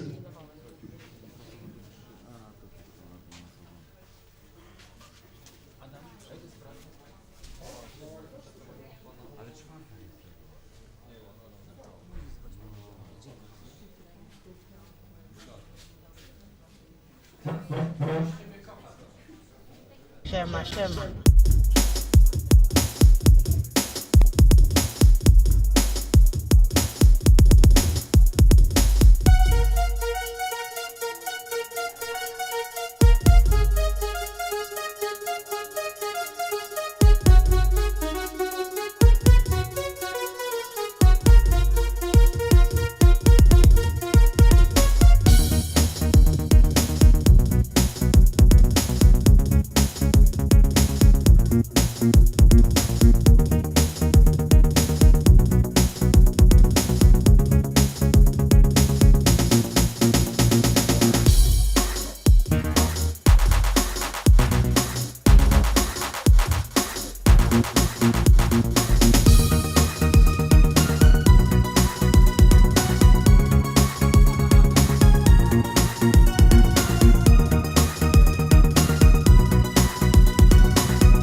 To była praca numer 3, that was entry number 3, and now entry number 4. I teraz praca numer 4.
That was entry number 4. To była praca numer 4. Z powodu praw autorskich ta praca nie będzie dystrybuowana. Because of copyright reasons, this entry won't be spread. And now entry number 5. I teraz praca numer 5.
That was entry number 5, to była praca numer 5 i teraz praca numer 6 and now entry number 6.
have something in common, something unique, something of a high value. That is passion.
That was entry number 6, to była praca numer 6 i teraz praca numer 7. And now entry number 7.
Są, idź, nie, san, trzy, dziu, nie, san, dziu, dziu, nie, san,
本当の構え、逆との構え。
To była praca numer 7, that was entry number 7, the last entry in this category, that was the last, to była ostatnia praca w tej kategorii.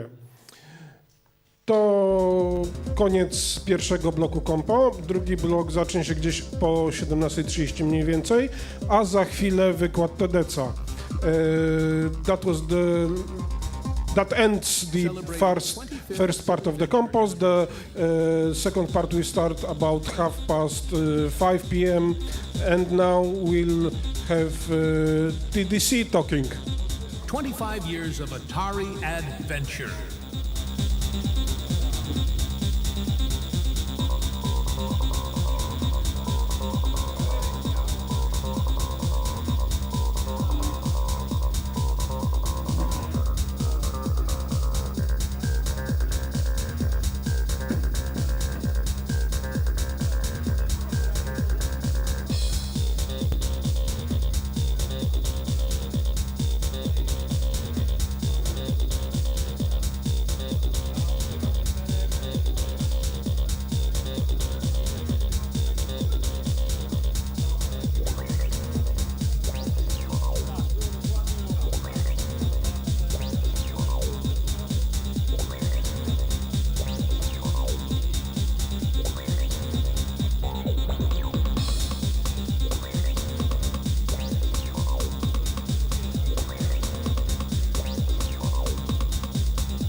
celebrating 25th Silly Venture anniversary.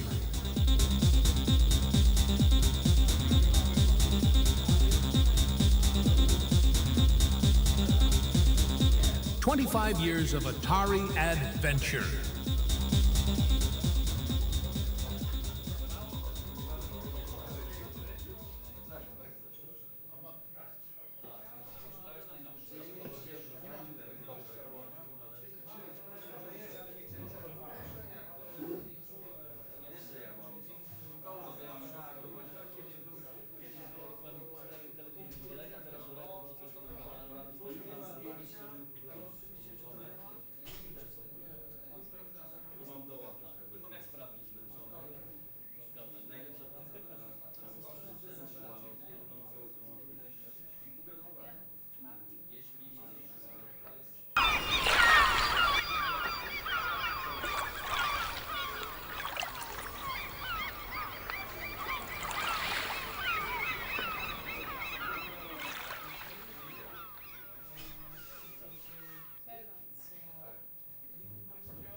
Nie chcesz? Ja nie mam gdzie tego tworzyć. Ja nie mam odtwarzacza. Niech skorzysta ktoś, kto ma odtwarzacz, bo przynajmniej posłucha. Ja teraz zabrania lepiej komuś się bawi. Przepraszam, skłamałem. Jest. Moja córka ma odtwarzacz, który jeszcze ma kasetę. Ma takie radio. Ma powory. Tak, działa. Co? Wiesz co, on prawie nigdy nie używa. Bo był kiedyś kupiony ten odtwarzacz i przy okazji miał kasetę. A płyty były tylko odtwarzane na nim razem kiedyś.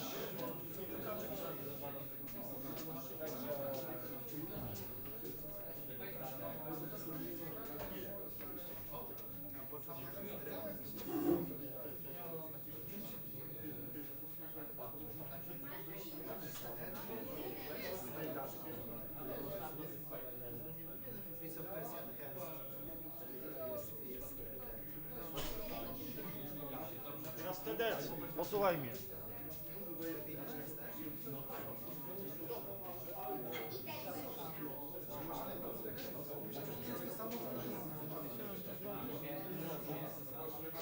Co mnie ominęło? Paradoksjalnie pod Windowsem 7 lepiej chodzi niż pod Linuxem. Bo Linux jest dawno nowszy, a Windows 7 jest na optymalnej takiego systemie. Tak, teraz to może nie Znaczy nie, czyli takie śluby, czyli taka lajkowa dystrybucja. Nie grałem właśnie. Ale masz to zainstalowane? To jest Linux i Windows. Temu Atari mnie ominęły. Mówię, no najnowsze binarki, najnowszego procesora, coś to...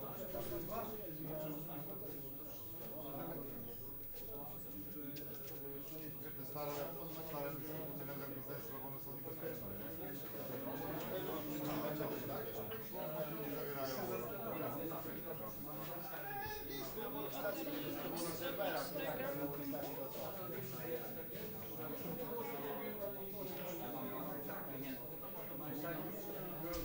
Build był?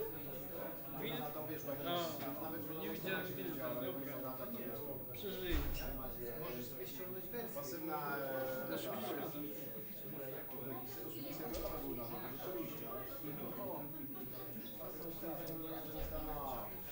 wiesz, co tam jest zasoby, tam tylko jest ten. Zobaczę później na tym, ze streamu. Piłka Nikema mam.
ten, ja używam czasem paralelne firmy używam teraz czasem tam scale tracker z Windowsa.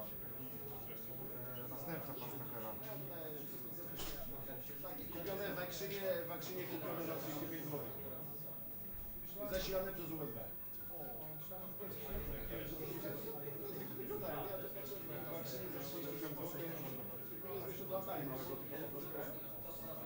Teraz testuję. No tak, drzwiawki i zaraz wyjdzie sławkowe.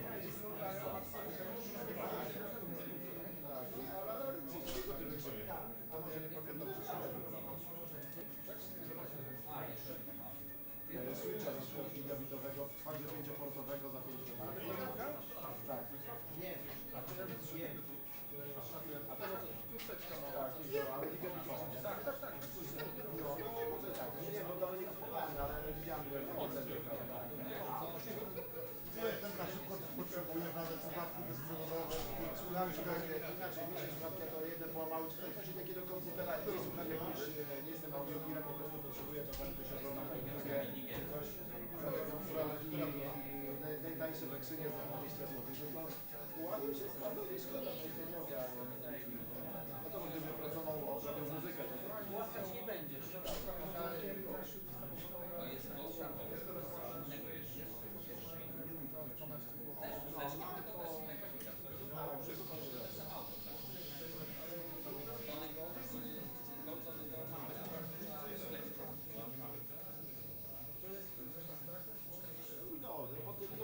Dosa starego. A to jest desemu, potem jest Windowsem dostępny. Tak, i Gravisa emuluje z tym. Tego i Gravisa. A, emuluje Gravisa? Dosemu tak. To musisz kończyć ustawić, bo do mi się ma tylko Subastera, tylko odznaczasz obsługę konfiguracji. Przepraszam, do zboku. Jest pod Windowsa, akurat tutaj stary taki laptopik, który miał iść na złom, bo padła bateria, to stary wszystko 30 lat. No to pracowałem do tego na sobie, znaczy ramy, że jest jakaś ostatnia liga, ale stawiamy sobie taka, ale bateria nie musi się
Grywać. Tak, ciężkie i ładować. Sentymentalnie zawsze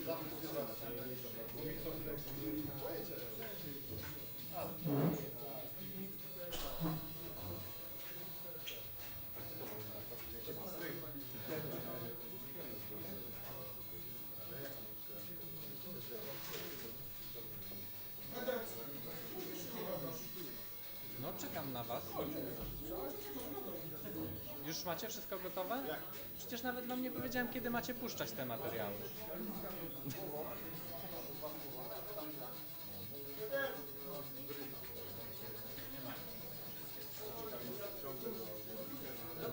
Dobrze, ja jestem, czekam.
śmieszne tutaj nie picie.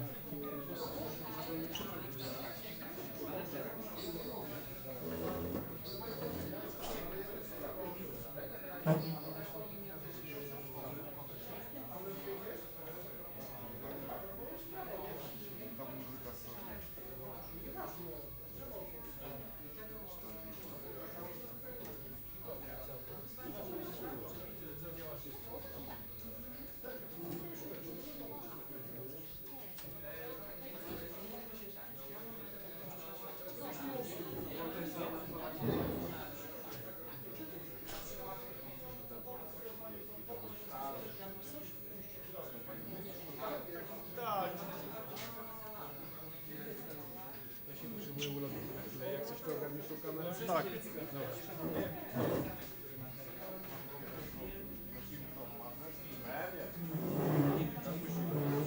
Wtedy będziesz siedział tam, nie będziesz łaził, czyli nie wiadomo.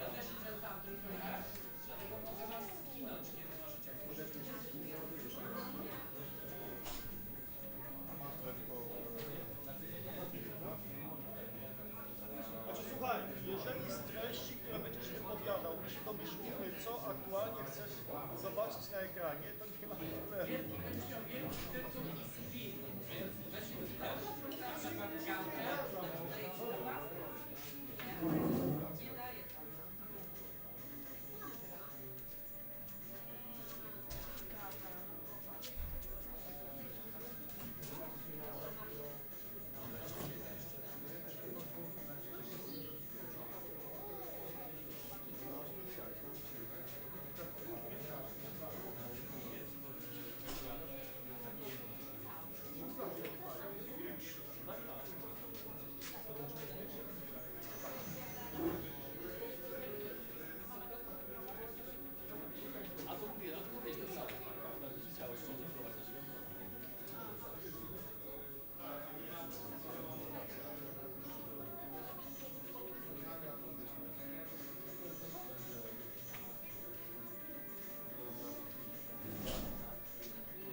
Adam, masz jeszcze jakiś przedłużacz do prądu?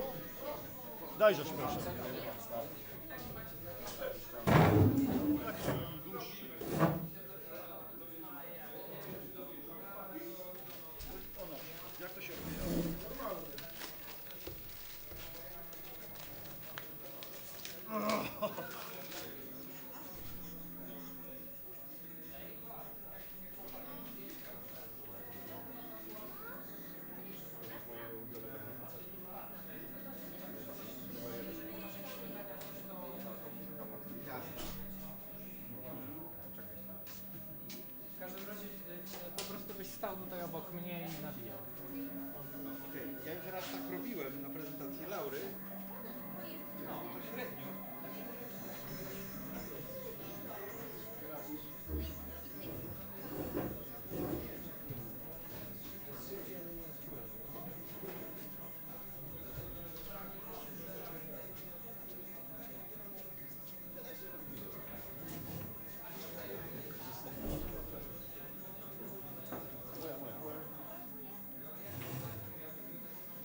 Musiałeś tak z grubsza, czy tam się zgadza?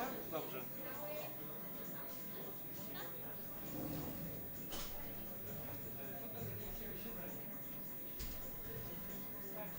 Ja mogę byle mikrofony tym Ja razem też, działać. on mówi, że powinniśmy siedzieć. Tego się włącza tu ze spodu. Tak, to jak długo trzeba przytrzymać? Tak, chwilę.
Czy jest jeszcze... Nie, już okej, wiesz.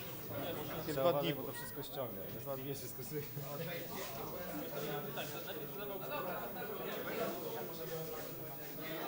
Wiesz, co mi chodzi, że mniej kubków produkowane.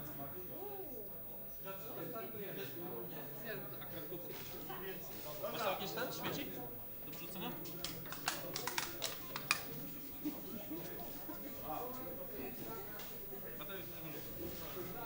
Raz, raz. Test.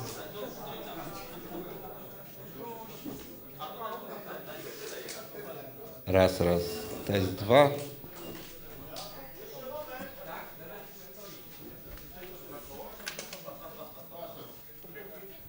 Tylko sprawdzałem, czy działa. To się już kończy? Tak. Chcieliśmy Wam wszystkim podziękować za przybycie na imprezę i do zobaczenia za rok.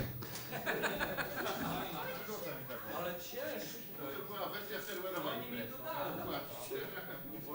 Nie. Macie 15 minut, żeby opuścić budynek. Potem zostaną spuszczone psy. I smoła. Dobrze, tylko próbuj też nie podrzucać nieraz za dużej ilości tekstu, bo ja z tłumaczeniem Czyli nie smoła? mam problemu. Natomiast chodzi o to, że zapamiętam i nie żebym nie zgubił sensu. Jasne. Na luzie. Jo. Dlatego stoję tu z tyłu. O. No też nie chciał. Dobra, to ja sobie siądę, żeby nie zasłaniać. Przytrzymać dłużej ten okrągły przycisk, aż się zapali lampka. Się zapali. To tak miecz świetny. Weź zobacz, czy działa. Przytrzymaj go, wciśnij. Ten? Tak. O, i już działa. Halo?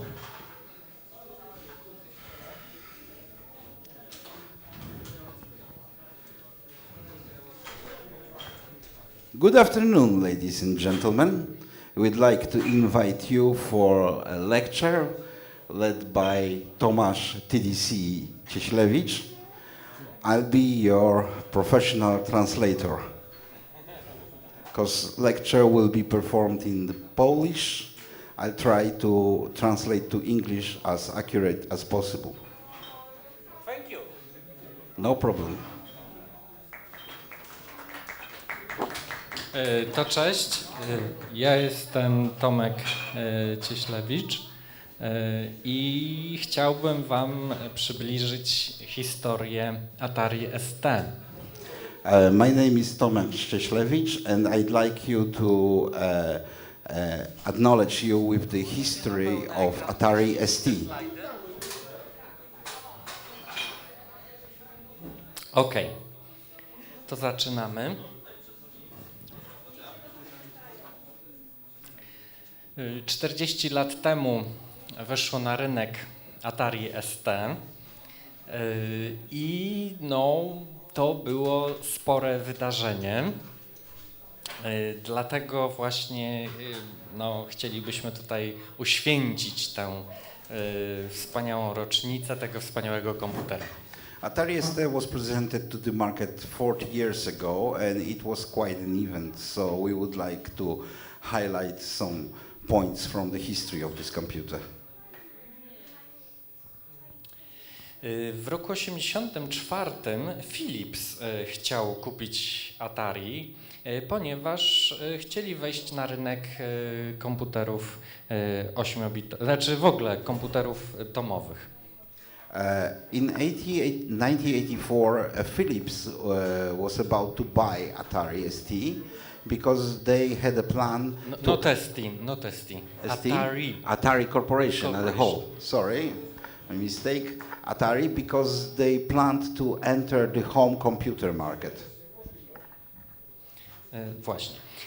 No ale się tak zdarzyło, że to właśnie Jack Tramiel jednak kupił, czyli wcześniejszy założyciel Commodora, to on kupił Atari. But it happened so that Jack Tramiel, the founder of Commodore, was quicker than them or gave the better offer and he bought Atari.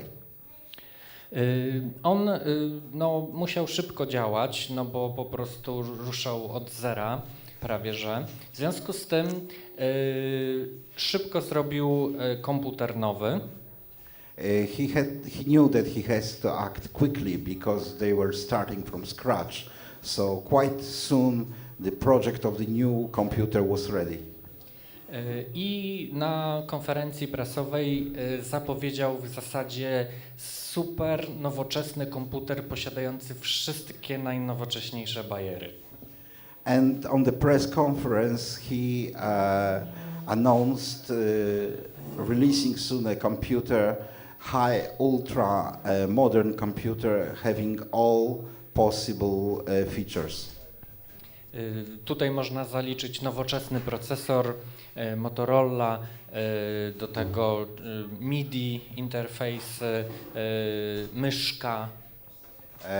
The features included like the modern Motorola CPU, MIDI interface and mouse.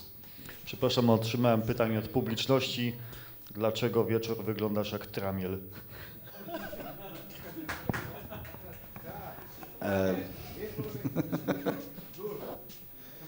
It's my image today was especially prepared for that lecture. Thank you.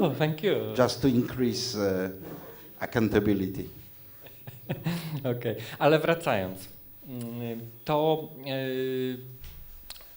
trzeba przypomnieć sobie coś takiego, że w tamtych czasach, czyli mówimy o roku 1984, nikt nie wiedział, co to jest myszka, nie wiedzieli, jak tego używać, a tutaj raptem pojawia się komputer, który ma mieć myszkę jako niezbędny element, tak?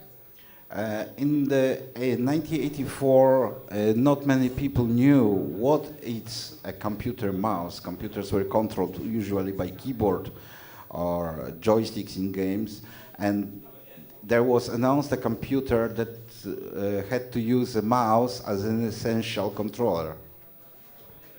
No i to także to tutaj możemy powiedzieć wprost, narodziła się nowa epoka komputerów obsługiwanych myszką z graficznym interfejsem.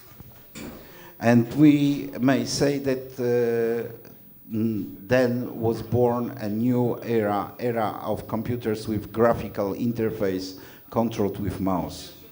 Problem tylko polega na tym, że Jack Tramiel zapowiedział, że w Atari zrobimy taki komputer, ale wszyscy dziennikarze, którzy byli na mu nie uwierzyli, że Atari jest w stanie zrobić taki komputer. Tak nowoczesny, tak szybko.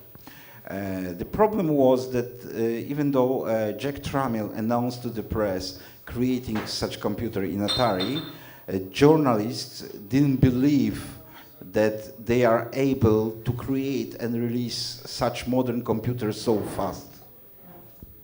A jednak And still, w czasie, kiedy pojawił się pierwszy CD-ROM, w styczniu 1985 roku mogliśmy już zobaczyć pierwsze Atari ST. when the first CD-ROM appeared in the January of 1985, we could see the first working Atari ST. Na targach CS w Las Vegas. On the CS, on the CS event in Vegas. Consumer Electronics Show. Yeah, Consumer Electronics Show event, yeah. Tym samym Jack Tramiel dotrzymał słowa. So Jack Tramiel shown everyone that he gave a word and he kept up to it.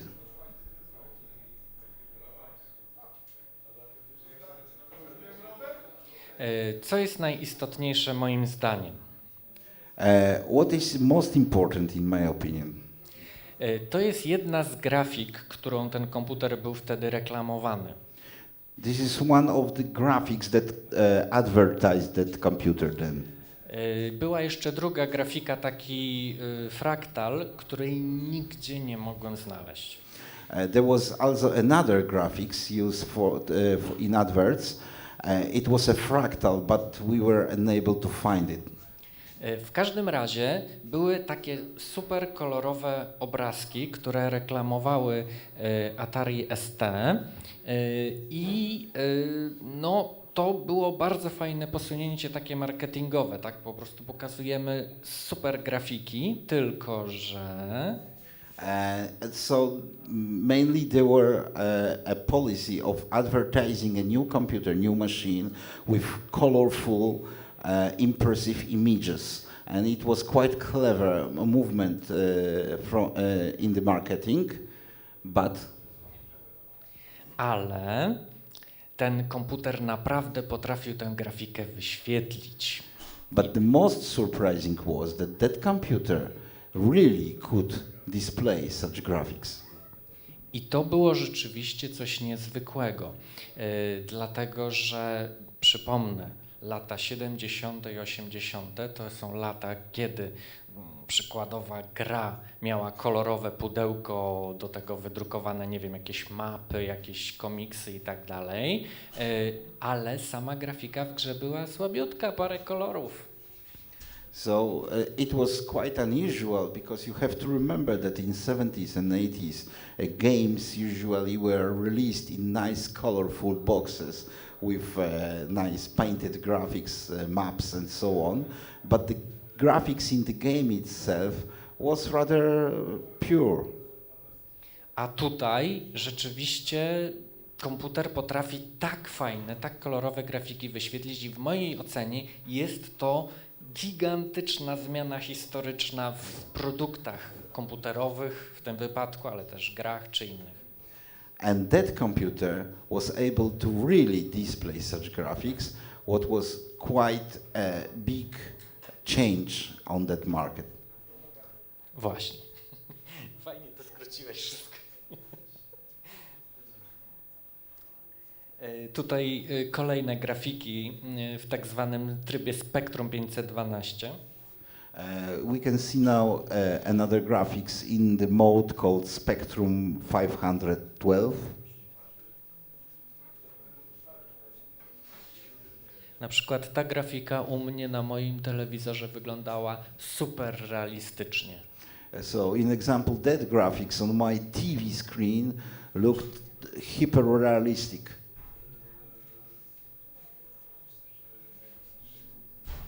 A tu z gry komputerowej mamy obraz. And here we see screen from the computer game, Wings of Death.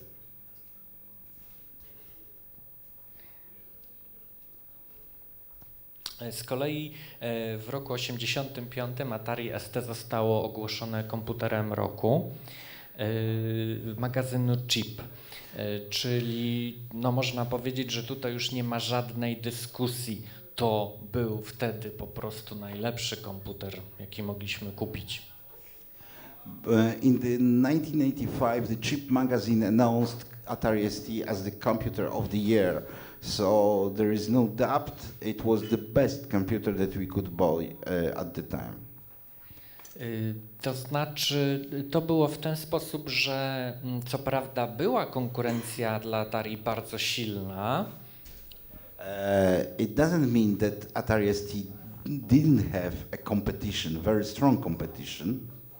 Ale Atari ST było komputerem domowym, czyli to była zupełnie inna kategoria, czyli komputer tani, który każdy mógł sobie kupić i go używać.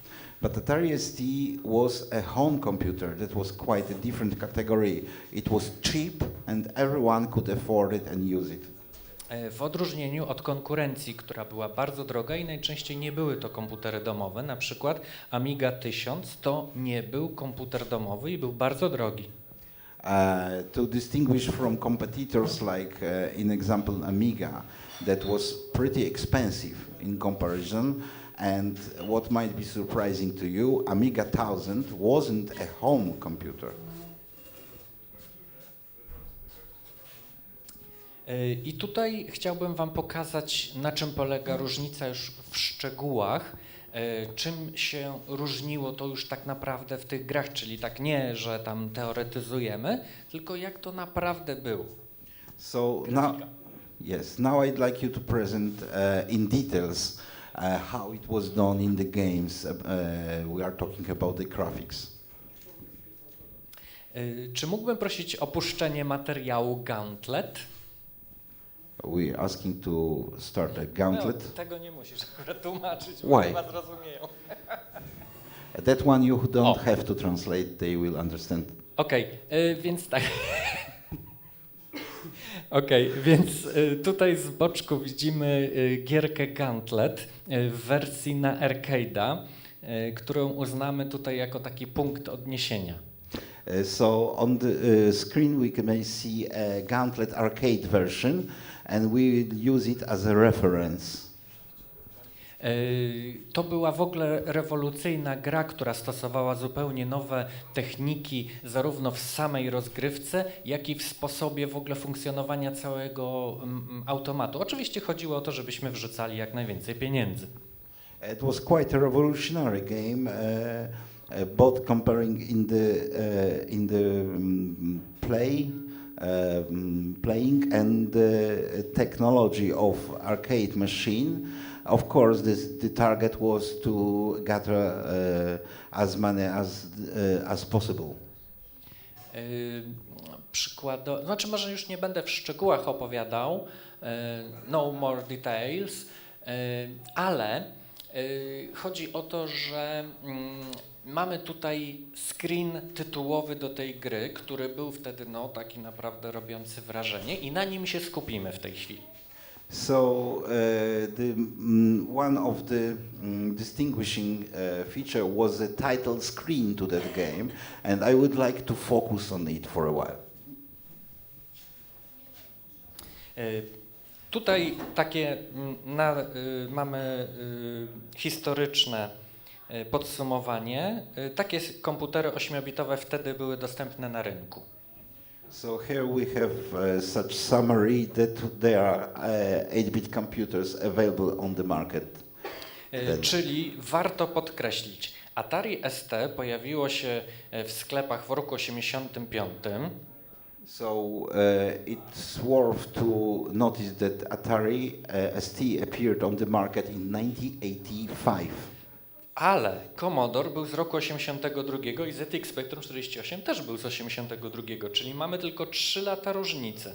But the Commodore 64 and Spectrum were both from 1982, so there are only 3 years of difference.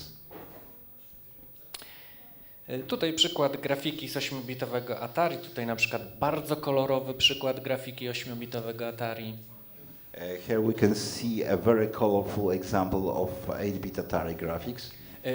Czyli tutaj mieliśmy też dużą swobodę wykorzystywania kolorów na 8-bitowym Atari, ale Atari ST miało ogromną swobodę. So we had a quite big flexibility of using colors of 8-bit Atari, but comparing to that, Atari ST had enormous flexibility of colors using. Więc zobaczmy sobie grę Gauntlet. Tutaj mamy ZX Spectrum. So here is the title screen from ZX Spectrum for the game Gauntlet. Czyli tak, po pierwsze nie ma w ogóle grafiki pod logiem, została wycięta. So the first thing we may notice, there is no graphics beyond the logo. It was just stripped out. To oczywiście wynikało tam z problemów technicznych. That was of course caused by technical limitations. Co jest najgorsze? Najgorsze jest to, że się tutaj rozjeżdżają nam kolory po tej grafice. The worst thing are that colors are not tuned up on these graphics. Jest. Na przykład kolor niebieski wchodzi na przykład facetowi na twarz. As we can see, the cyan color is overlapping the face of the hero. Jest takich błędów tu mnóstwo, ja już nie będę w tej chwili ich wykazywał. There are many such glitches on these graphics. I won't say about all of them. Teraz mamy 8-bitowe Atari. Now we can see a title screen from 8-bit Atari. I co jest najważniejsze, to to, że logo jest bardzo kolorowe, czyli tak jak w oryginale. So what's more important, the logo is very colorful, like in arcade original. Natomiast wielu elementów brakuje. Na przykład brakuje krwi na tej kuli z kolcami. So, but still many elements are missing. In example, there is no blood on that ball, whatever the weapon is called. Blood is, but we can see. Of course, we may suppose that there is a blood, but we can't see it. Tu mamy Commodore 64. Here is a title screen from Commodore 64. Grafika wygląda całkiem nieźle, jest krew. The graphics is quite good, there is a blood.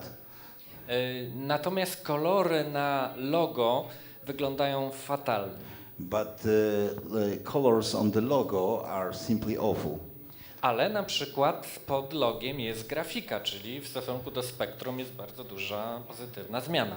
But still the logo is overlapping graphics. There is a graphics below logo, so there is quite a change comparing to Spectrum. Tutaj mamy grafikę z Atari ST. And here is the title screen from Atari ST. Czyli tutaj mamy już pełną swobodę koloru, grafiki, no tutaj niczego nie brakuje. So we have full flexibility of using colors and graphics. Nothing is missing here. Natomiast jakimś dziwnym trafem brakuje kolorowego loga. But it's very surprising that logo is not colorful. Nie wiem dlaczego tak jest. I have no idea why it's that. Ale przed chwilą pokazywałem lepsze rzeczy na ST. I tu mamy podsumowanie wszystkiego. And here we have a summary of all of them. Czyli widzicie na samej górze Gauntlet w wersji arcade'owej, czyli tej oryginalnej, do której się odnosimy. So on the very top, on the right, you can see arcade version that was used by us as a reference. Grafika jest naprawdę w zasadzie prawie że identyczna jak na Atari ST niżej. The graphics is simply almost identical to the Atari ST version. Natomiast sam jestem tym zaskoczony, ale nie wiem dlaczego na Atari ST ta grafika jest bardzo jasna, a na arcade jest bardzo ciemna. I'm quite surprised why on arcade the graphics is quite dark, while on Atari ST is quite bright. But that one I will explain you later. I know why it is. W każdym razie powiem wam tak, grafika mogła być też ciemniejsza na Atari ST. Nie stanowiło to problemu. So graphics could be darker on Atari ST. It wasn't a problem. Tak samo mogło być na arcade'zie, mogła być jaśniejsza. So similarly, in arcade version, the graphics could be brighter. Ale no, moglibyśmy tutaj jeszcze wchodzić w masę szczegółów.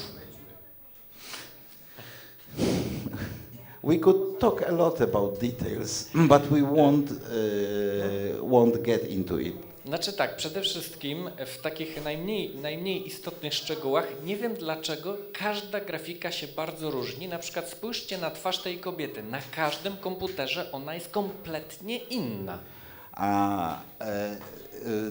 The face of the woman is completely different. I mean, not just in technicals, but differently drawn in every version. Tak. Na ZX Spectrum ta kobieta ma szczękościsk na rozwarciu. I don't know how is szczękościsk in English. Jammed. So on the Spectrum version, my colleague suggests that she has a jammed jaw. Natomiast na przykład na Commodore jest taka strasznie drobniutka ta twarz. But while on Commodore 64 its face is quite fragile, tiny. Także różnią się te grafiki. W każdym razie no, widzimy tutaj, że no, jednak te komputery, które wtedy były na rynku, one miały jednak spore ograniczenia techniczne. So the graphics are different, but we can see clearly from them that computers available then on the market had a lot of limitations. Czyli tak, na przykład na ZX Spectrum Pixel był w zasadzie tego samego rozmiaru i miał ten samą pixel ratio miał na ST-ku i na Spectrumie, miał podobną rozdzielczość, czyli w zasadzie było podobnie, ale z kolorami był ogromny problem. So the Spectrum in example had quite similar pixel size, pixel proportions and even resolution like Atari ST, but the colors were very limited. Natomiast na Atari i na Commodore na przykład pixel był 2 razy większy niż na Atari ST. But in example on Commodore and 8-bit Atari, the pixel was twice wider. It was rectangle. No właśnie, także Atari ST rzeczywiście tutaj wprowadzało nową jakość takiej swobody wykorzystywania grafiki. So Atari ST indeed introduced a new quality into graphics presentation. Znowu tak zupełnie na marginesie, nie wiem dlaczego wersja arcade'owa ma bardzo brzydką białą ramkę dookoła grafiki i tylko na tej wersji taka ramka jest. Also have no idea why arcade version has a ugly white frame and just that version has it. W każdym razie jeszcze jedna ciekawostka jest taka, że grafika na arcade'zie jest o dziwo trochę mniejsza niż na Atari ST. So also quite surprising is that arcade game graphics is significantly smaller than on ST. W tym miejscu to widać tutaj i tutaj. We can see it especially on the margins. Jest to dla mnie niezrozumiałe. I can't understand it simply. I mean, he can't understand. Więc teraz sobie zobaczmy ogólnie taki przegląd grafiki ST. So now we can we'll see a general review of the Atari ST graphics. To jest przykład takiego typowego trybu graficznego, czyli 16 kolorów. So that's typical graphics mode allowing to use 16 colors. To jest z gry komputerowej. That screen is from computer game. No i tu już od razu widać, że ta jakość grafiki w oprogramowaniu na Atari ST była po prostu o wiele klas wyższa niż to wszystko, co te wcześniejsze komputery były w stanie wyświetlić, te, które były dostępne na rynku. So we can see clearly that Atari ST graphics quality was significantly higher than computers on the market then. To jest kolejna grafika w 16 kolorach. This is another graphics in 16 colors. Pamiętam, że wtedy ta grafika wyglądała super realistycznie, wszyscy się tym zachwycali, a to jest tylko 16 kolorów. I remember what the graphics at the time looked very realistic and everyone was amazed, but there is only 16 colors. Tutaj przykład 53 kolorów. But here is an example of 53 colors on the screen.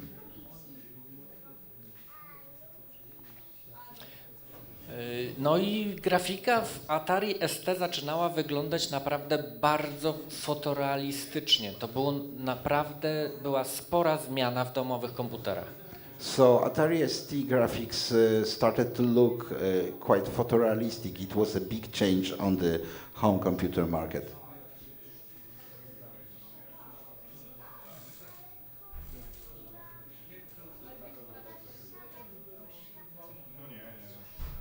Tutaj mamy grę Prince of Persia.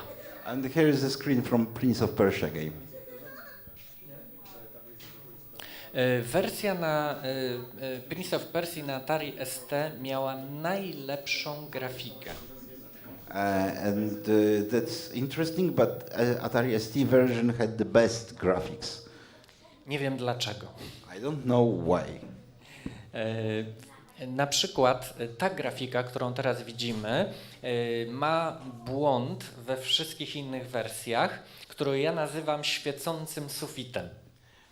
That screen, in example, in all other versions had a glitch that I'm calling lightning sailing.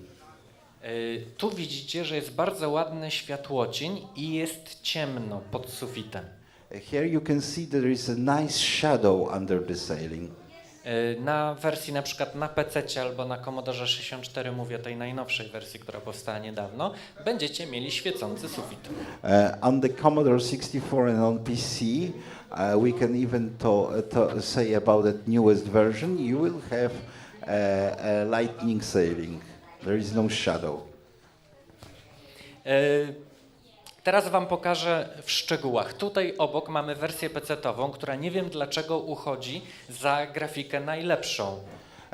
Now we'll talk about details. Here we can see comparing to the PC version, and I don't know why it's used to be called the best version.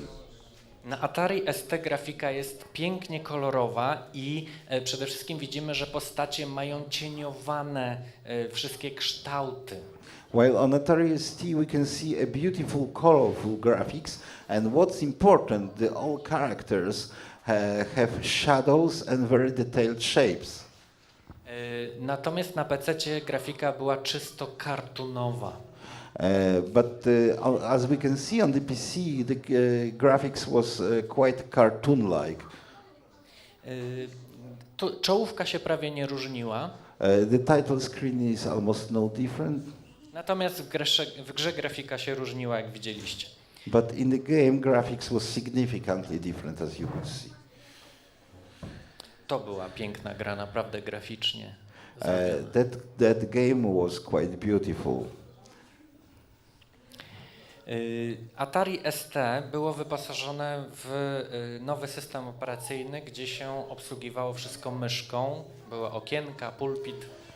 Atari ST was equipped in the new operating system meant to be used by mouse, and it was using a Windows scheme. To był system już istniejący wcześniej, tak, zrobiony przez firmę Digital Research, więc tak, no. A nie przez Xerox? Nie, jest nawet napisane. Jest napisane.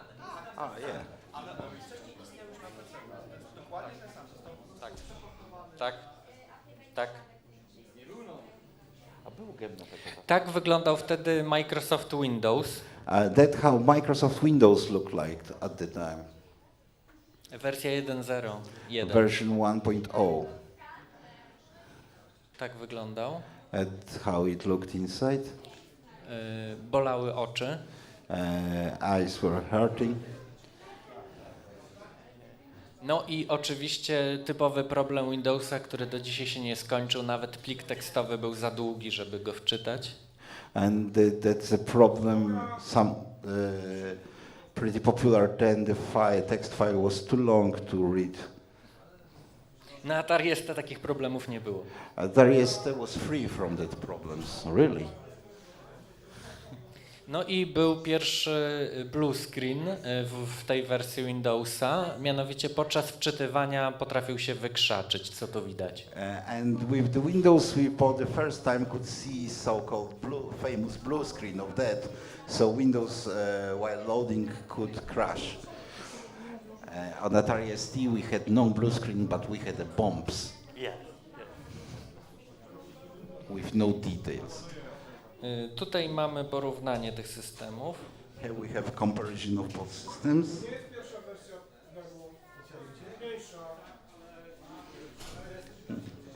Tutaj widzimy takie typowe środowisko pracy na pulpicie na Atari ST. We can see a typical working environment on the Atari ST desktop. Co ciekawe, mamy tutaj gadający zegarek. So what's interesting, we have a talking clock. Mianowicie chodzi o to, że oficjalnie takim zarzutem największym do Atari ST i do Apple'a był brak wielozadaniowości. So because officially the biggest failure of Atari was lack of multitasking. Tymczasem to pokazuje, że Atari ST sobie świetnie radziło z wielozadaniowością. That example shows that Atari ST quite good handled multitasking.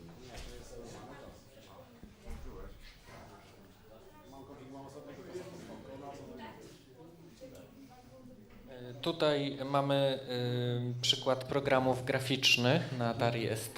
Here we can see graphics software on Atari ST. Ale też były gry działające na monitorze monochromatycznym. But on mono monitor we could also play few games. Tak wyglądał system Atari później, przykładowy. And that's the later version of Atari operating system. Another system. Another system. Well, the hardware. No i mamy tutaj narodziny właśnie Amigi 1000 w roku 85, czyli w tym samym roku. And the same year Amiga 1000 was born. To było demko reklamujące Amigę. It was an animation advertising that machine. A tu mamy twórcę Amigi 1000. And here we have a main creator of Amiga 1000. W tym też oczywiście Atari 2600 i Atari 8-bitowego. What's interesting, he was also involved in building Atari 2600 and Atari 800. To był naprawdę wielki człowiek, który zrobił niesamowite rzeczy. W zasadzie trudno znaleźć kogoś takiego, kto robił równie niezwykłe komputery. Ian Maynard was definitely a great man that was able to create things more impressive than anyone else then.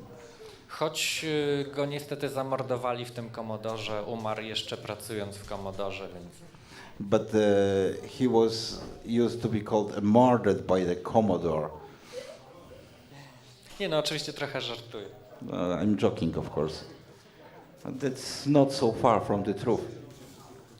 Tutaj mamy podsumowanie, czyli mamy tak, system graficzny Atari ST, Windows na PC-cie i na dole system z Amigi. So we have a summary. Atari ST was on the top, then Windows 1.0 in the middle and Amiga Workbench at the bottom. To była światowa czołówka. To były 3 komputery bardzo znaczące, które po raz pierwszy w historii używały myszki w sposób naprawdę prawdziwy, miały okienka, pulpity, po prostu to zaczynało działać tak jak powinno. That was a world top. There were 3 computers that were using a mouse and graphical Windows system, making it able to use by anyone. What about Macintosh? Tak, to za chwilę podam.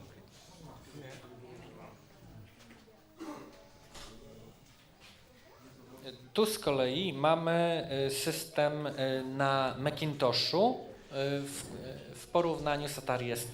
Here we can compare a Macintosh operating system comparing to Atari ST. Może tego nie widać, ale ten system na Apple'u był znacznie bardziej dopracowany. We may not see it here, but the system for Macintosh was quite better advanced. Natomiast w użytkowaniu w zasadzie obydwa systemy były do siebie niezwykle podobne. But in the terms of usability, both systems were very close to each other.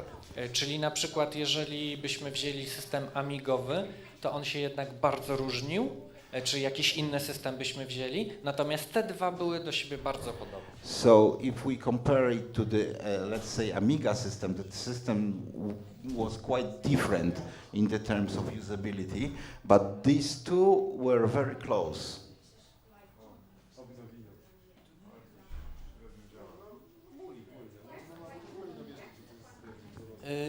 No i też zakłada się, że w momencie, kiedy Atari ST weszło na rynek, to właśnie bardzo mocno nadszarpnęło możliwości Apple'a. So it's well known that when Atari ST entered the market, it was a quite big punch for Apple.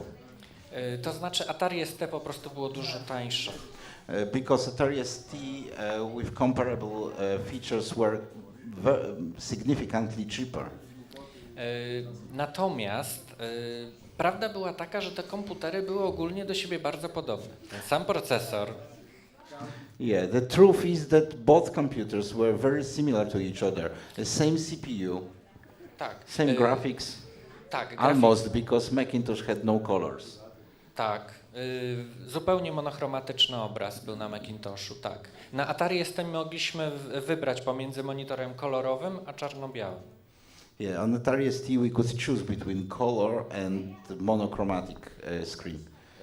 Natomiast były to, obydwa te komputery to były konstrukcje bardzo proste. But both of these machines were very simple constructions. W sensie sprzętu, nie? In the terms of hardware. Był tam procesor, zresztą ten sam, pamięć i układ graficzny i w zasadzie niewiele więcej. So there was a CPU the same and the RAM and the graphics chip. No i oczywiście oba miały myszkę, co było wtedy rzeczą absolutnie niebywałą. And both of them had the mouse, what was quite unusual then. But tak. Macintosh had only one button. Tak, to znaczy w Macintoshu było tak, że drugi baton był na klawiaturze tak naprawdę. Yeah, the Macintosh, the second button, mouse button was on the keyboard. Tak sobie wymyśli. No ale to był Steve Jobs, no on takie wymyślał rzeczy. Typical Steve Jobs. Problems. Natomiast tak, chodzi o to, że mimo, że komputery były sprzętowo do siebie bardzo podobne, to powstawanie ich było zupełnie inne, mianowicie... So even if both computers were very similar to each other, the process of their creation was very different. Na Atari ST trzeba było zrobić komputer bardzo szybko, za niewielkie pieniądze, a w Apple'u można było przeznaczyć na to dużo kasy i ile czasu chcieli.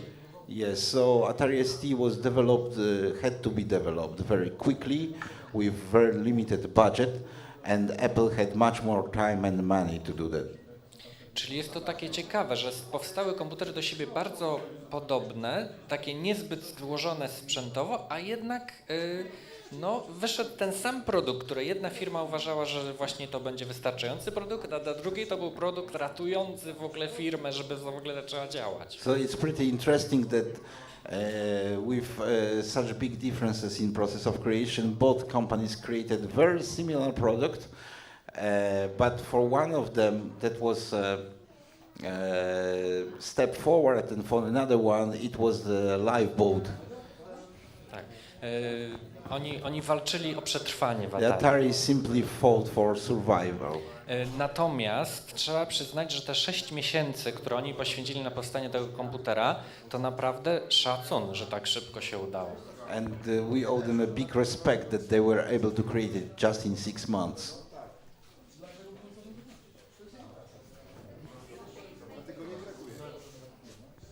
No i mamy hit. And so we have a hit. Dungeon Master. Powstała taka gra. It was a game, Dungeon Master. Na Atari ST. For Atari ST. I to była gra, którą jak zobaczyłem, to stwierdziłem, że od dzisiaj zostaje no life'em. So that's game that made me no life right when I seen it. Ale nie udało mi się, bo nie miałem Atari ST.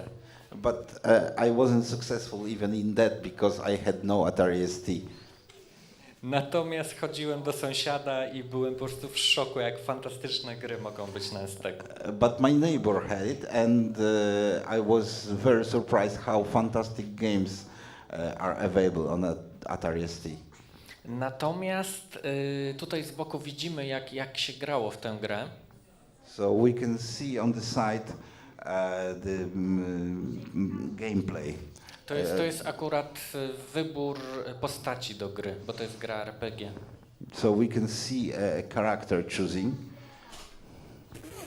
I to była gra, na której punkcie po prostu wszyscy oszaleli. I tu uwaga, ludzie sprzedawali Amigi, żeby kupić Atari ST tylko dla tej gry. So people gone mad about that game, and my colleague claims that the people were selling Amigas just to buy Atari ST just for that game.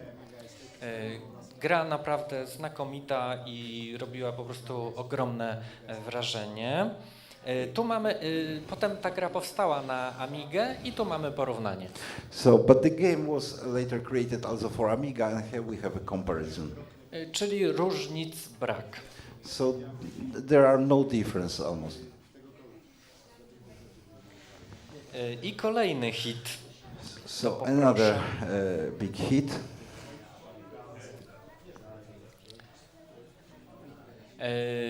Powstała gra MIDI Maze, którą widzimy w miniaturce. Otóż to była gra trójwymiarowa, sieciowa, strzelanka. So there was this is a game MIDI Maze, and that was a 3D network version. It was simply a 3D shot 'em up. Historycznie to było ogromne wydarzenie. It was a big historical moment. Komputery Atari ST łączyliśmy za pomocą portów MIDI.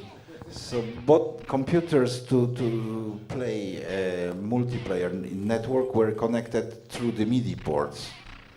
Kilkunastu graczy mogło tak grać. Even teams of players could play. I posłuchajcie, nie wiem jakim cudem, ale wszyscy, mówiąc o początkach gier trójwymiarowych, wymieniają Duma i Quake'a. A to jest w ogóle nieprawda. So I don't know why everybody talking about 3D games are talking about Doom and Quake, where it's simply not true. Ponieważ 10 lat wcześniej powstało MIDI Maze na Atari ST. Because the MIDI Maze for Atari ST was 10 years earlier. Na małym Atari był tylko prototyp. Tak chciałem wtrącić, bo MIDI Maze jest też na, jak mówisz MacGyver, na małym Atari, no nie? No, ale działający. Pozwoliłem sobie zrobić kiedyś eksperyment, dlatego że tam się łączy komputery w MIDI ringa, czyli in-out, i łączymy sobie w kółeczko komputery. I zrobiłem eksperyment, udało mi się zlinkować, słuchajcie, dwa ST-ki z Atari XE przez interfejs MIDI Mate. I to wszystko zadziałało. Tylko jest taki niuans, że tylko jedna wersja na Atari ST, bo tam było kilka, jakieś późniejsze przeróbki tej gry i tak dalej. W każdym razie jest wersja, która jest w stanie się zlinkować z małym Atari. No i tyle, co chciałem powiedzieć. So what been said, the Atari Maze was, MIDI Maze was also created for 8-bit Atari, and he was able to connect both versions, for 8-bit and for Atari ST, through the MIDI Mate interface. MIDI Mate był normalnie podłączony przez interfejs SIO, czyli tam, gdzie łączymy stację So the MIDI Mate is a MIDI interface for 8-bit Atari connected through the SIO port. Widziałem, rzeczywiście super sprawa. Dużo jeszcze zostało? Mamy time delay. Nie, No. ale to nie jest nasz. To jest też mój time delay.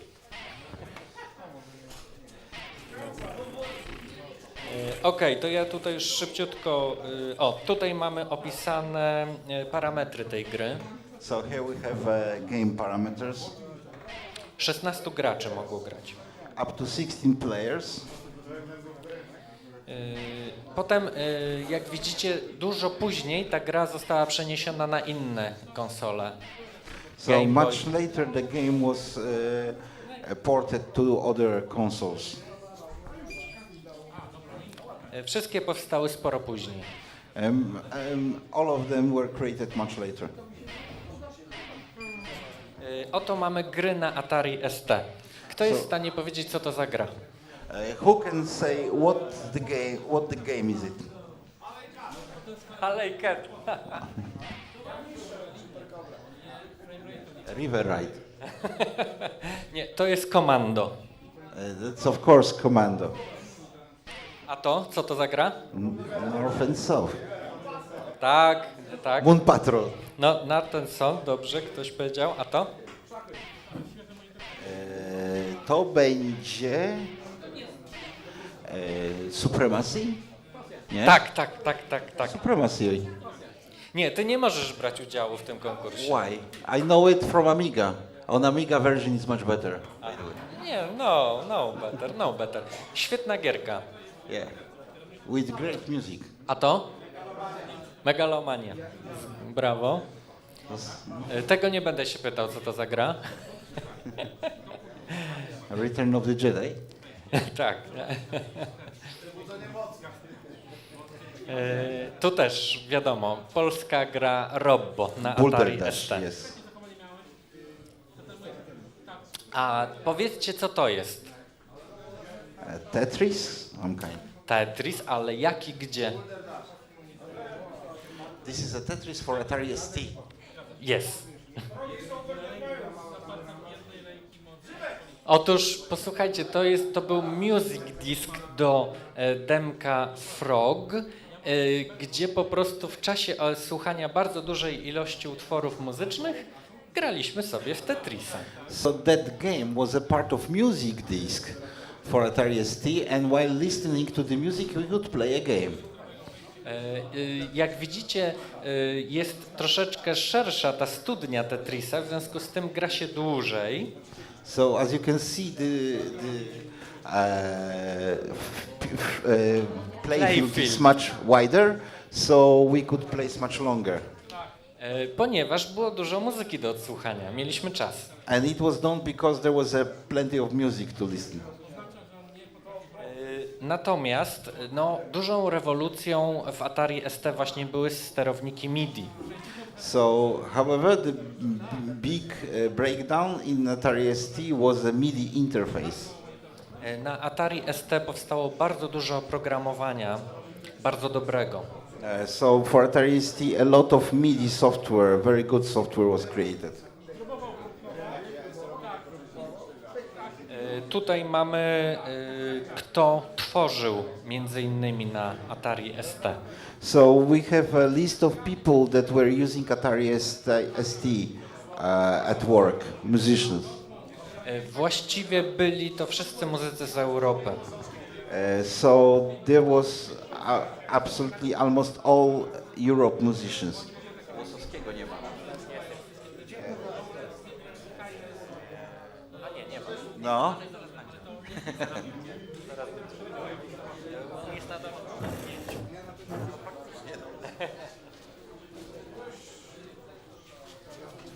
Czy jest demoscena na Atari ST? So the question is there a demo scene for Atari ST? Gdzie jest ta demoscena? Gdzie jest ta demoscena? Where the demo scene is? It's not demo scene. A bunch of nie widzę. Bunch of lamers. Nie widzę. Can't see. I can't see them. Oczywiście jest demoscena na Of Atari course there ST. is demo scene, so called. Tutaj mamy na przykład świat trójwymiarowy. So here we have a 3D world. Tutaj takie demo z takimi dużymi bobami, trochę na wzór Amigi. So we have a demo presenting a big bobs. Bobs? To jest To jest inwitka z 2000 roku Silly Venture. And here is a screen from invitation for Silly Venture 2000.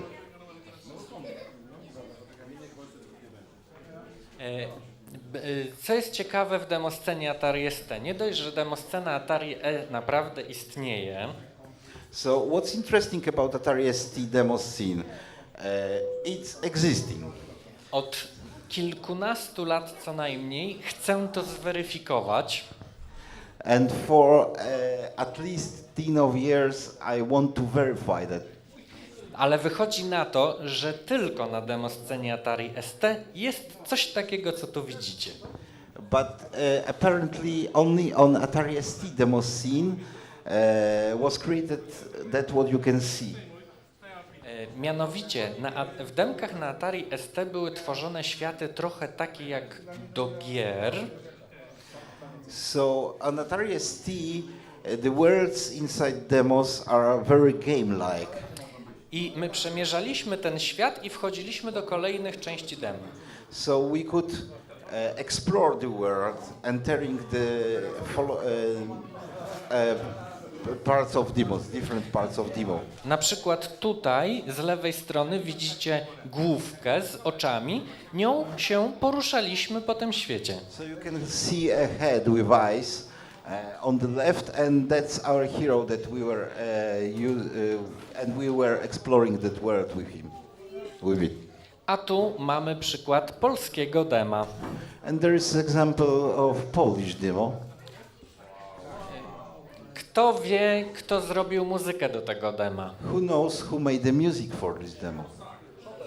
Brawo! Brawo, tak? Kuba Husak zrobił muzykę do tego dema. To kto to powiedział? Kuba Husak.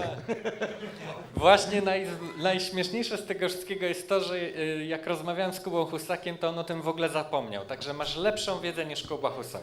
So when I'm talking with Kuba Husak, he seems to completely forget about the music for this demo. Or he wanted to forget. Tutaj mamy przykład legendy z Atari ST, czyli program DTP Calamus. There is a legendary program for software for Atari ST, Calamus. Znaczy, chciałbym wam powiedzieć jedną rzecz, bo może nie wszyscy sobie zdają z tego sprawę, ale oprogramowanie na Atari ST to była zupełnie inna klasa oprogramowania. We may not realize, but the DTP software for Atari ST created quite a new class in that kind of software. Żeby dać wam tak trochę do myślenia, to zobaczcie, co jest na dole napisane. So just to get your attention, look what's written on the bottom. Mamy baton OK. Mamy OK button. And nicht OK. Nicht OK. Posłuchajcie, niech wam da to wam do myślenia. So you may think about it in a little. Ten program i nie tylko ten miał takie rozwiązania, że szczena opada. But software had a lot of jailbreaking features. Tutaj jest inny przykład, mianowicie Calamus podczas robienia kopiuj w klej pytał się, czy zrobić kopię rzeczywistą, czy wirtualną. So here is an example when performing copy-paste operation, Calamus asked if copy had to be real or virtual. I przykładowo to było tak, że po prostu, no pewnie wszyscy znacie funkcję kopiuj w klej, ale to, co Calamus wyprawiał z tym, to po prostu rewelacja. So probably all of you know the copy-paste feature, but that Calamus one was outstanding. I było takich rzeczy więcej. Słuchaj? No dobrze, no. To musimy się streszczyć w takim razie. Powstało też Atari ST przenośne. There was also Atari portable Atari ST created. Chciałbym powiedzieć o tym więcej, ale już kończy nam się czas. I'd like to say you more about it, but we are out of time almost. W każdym razie powiem wam tyle. Otóż Commodora Amigi nie było przenośnego. So there was no notebook Atari, Commodore or Amiga. Powstały też nowoczesne gry. There was also modern games created. Przyspieszam, no bo... I'm speeding up. My clock is ticking. Powstał też Wolfenstein na Atari ST. Also Wolfenstein port was made. Co ciekawe, działa on bardzo szybko, nawet na tym najstarszym ST-ku z 85 roku. What's interesting, it works also very smoothly even on the oldest Atari ST. I tego nam zazdroszczą amigowcy, ponieważ na Amidze Wolfenstein jest emulatorem i trzeba bardzo mocnego procesora, żeby w ogóle ruszył. So that's a difference comparing to Amiga, because on Amiga it was done using emulation. So you need pretty strong CPU. No i tutaj mamy przykład naszego mistrza Greya, który przeprowadził wywiad ze Sławomirem Łosowskim. To jest jego studio. So we could see here a Gray having an interview with Sławomir Łosowski, one well-known Polish musician, and here are photos from his studio. On do dzisiaj używa Atari ST w swoim studiu nagraniowym. So he's using in his studio Atari ST even today. Taka ciekawostka. Wszyscy na świecie wtedy wiedzieli, że najlepszym programem do muzyki wtedy jest Cubase Audio na Atari ST. So everyone knows that at the time the Cubase Audio for Atari ST was the best software to making a music.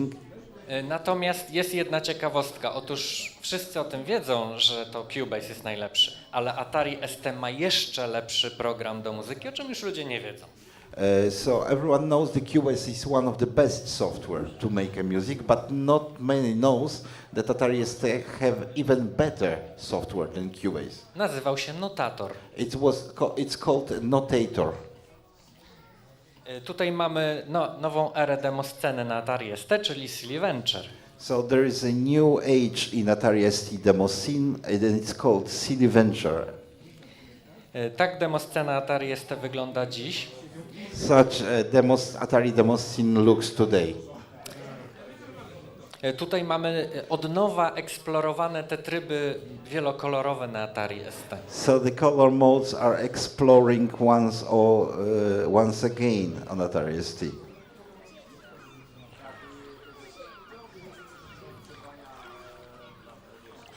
Okej, ja przyspieszam teraz mocno. I'm speeding up. Tutaj mamy porównanie z Wikipedii. There is a comparison from Wikipedia. Na górze mamy Atari ST w 512 kolorach, natomiast na dole jest Amiga. On the top we had 512 colors graphics from ST, and there is Amiga version below. I widać, że na Amidze są po prostu spore błędy w tej grafice. And we can see that on Amiga are mistakes in these graphics. Where? Where? Everywhere. Everywhere. Okay. For example, here. Okay. Też powstały bardzo fajne playery na Atari ST materiałów wideo o niezwykłej jakości. So there are very quite interesting video players for Atari ST with quite good quality.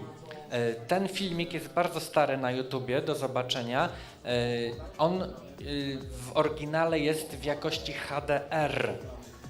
So that movie is pretty old on YouTube, and in original it's in HDR quality.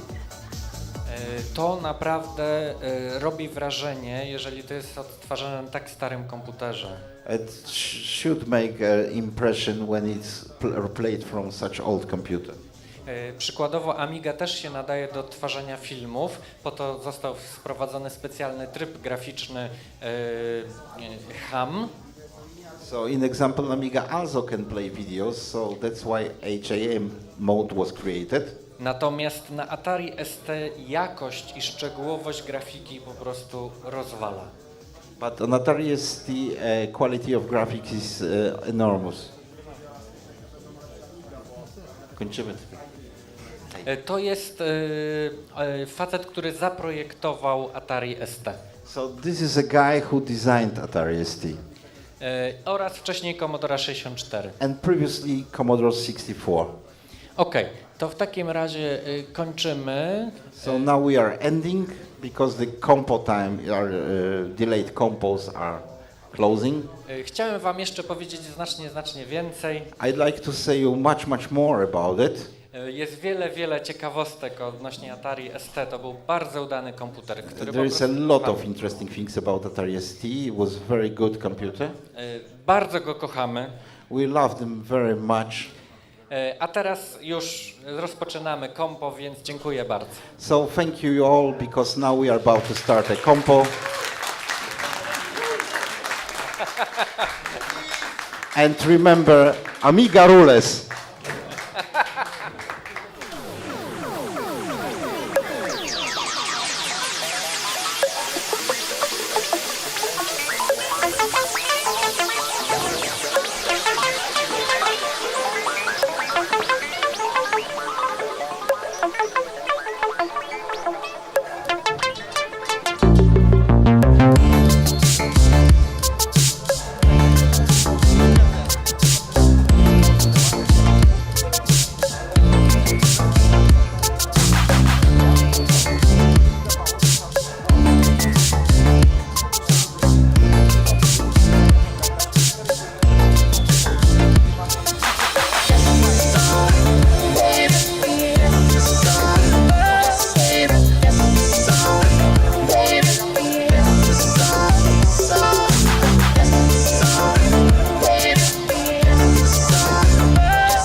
celebrating 25th Silly Venture anniversary.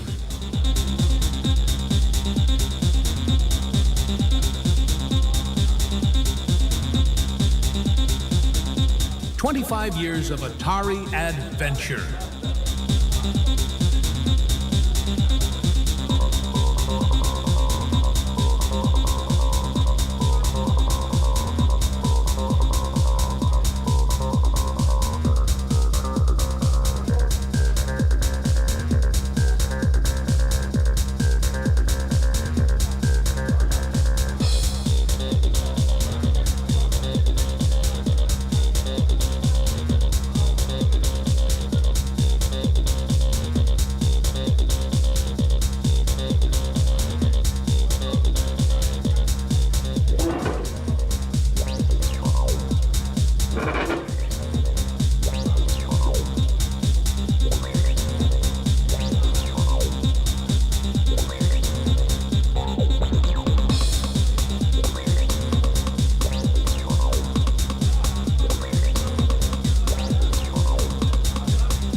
Obudził się rano,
Tak?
gitarę.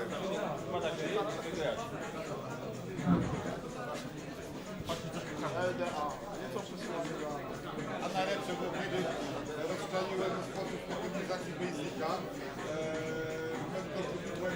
Robiłem samochód, który na Basicu.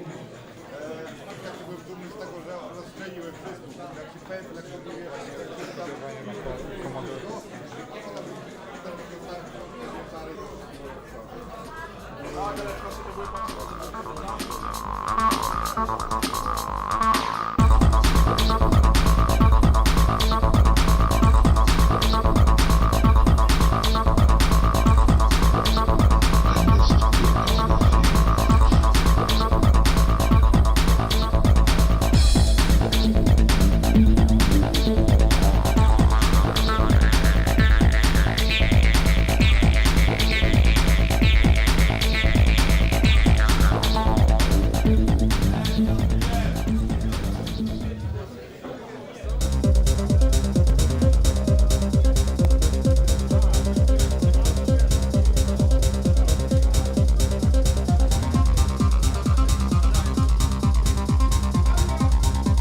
Celebrating 25th Silly Venture anniversary.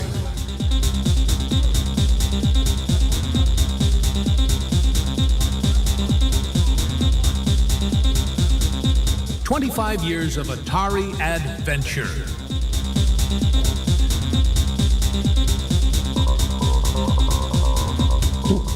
Okay, we are starting the competition. Zaczynamy Compo, drugi blok. We are starting second block. First, Atari XLX 256-byte game Compo. Na początek Atari XLX 256 bajtów game Compo.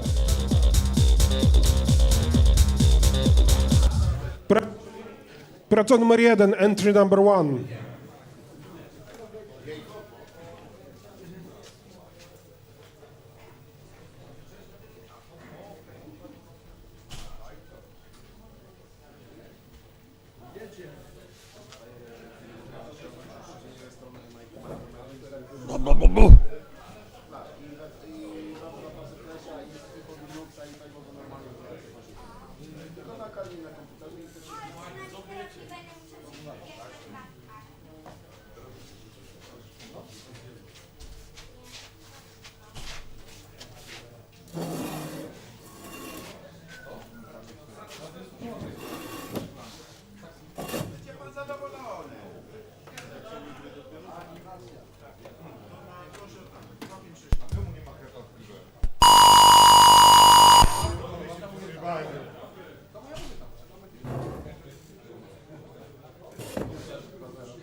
Nie zrobiłeś tego jeszcze? Zrobiłem, ale nie na...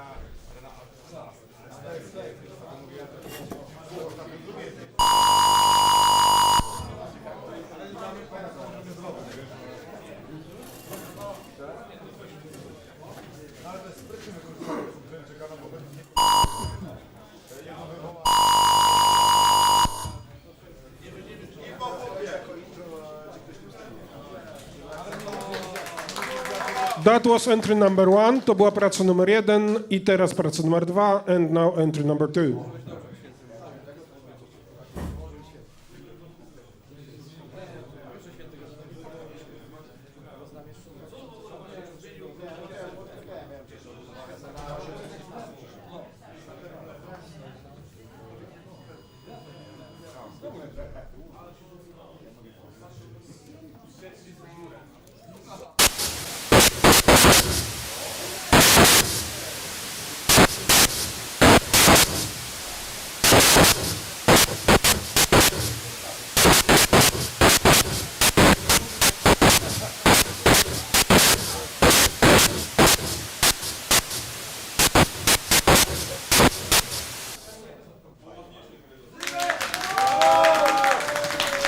That was entry number 2, to była praca numer 2, and now entry number 3. I teraz praca numer 3.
To była praca numer 3.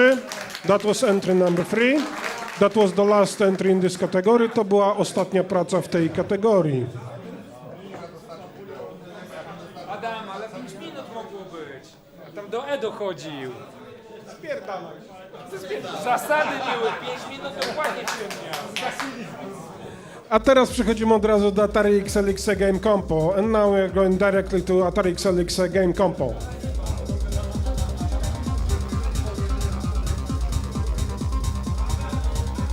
Celebrating 25th Silly Venture anniversary.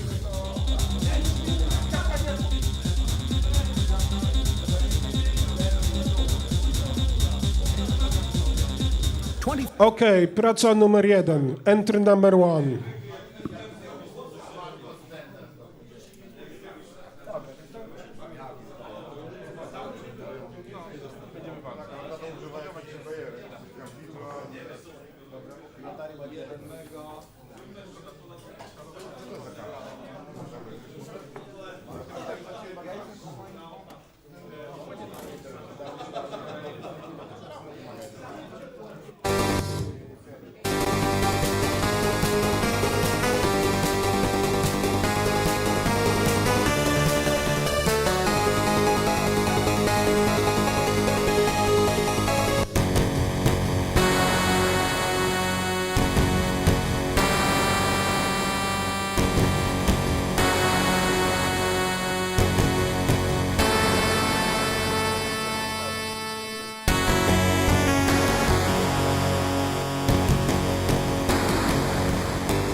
To była praca numer 1. That was entry number 1 and now entry number 2. I teraz praca numer 2.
A few moments later.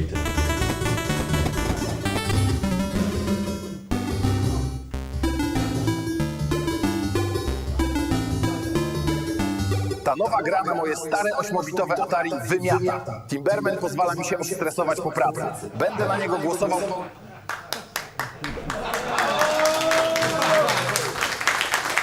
That was entry number 2, to była praca numer 2. To była ostatnia praca w tej kategorii. That was the last entry in this category.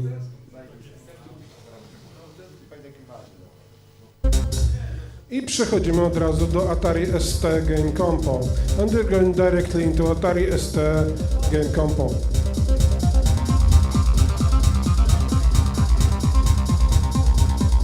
celebrating 25th Silly Venture anniversary.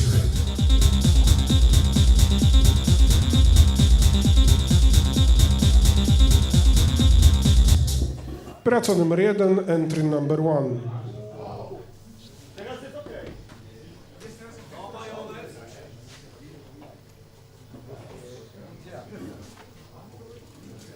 Majonez z jajkami.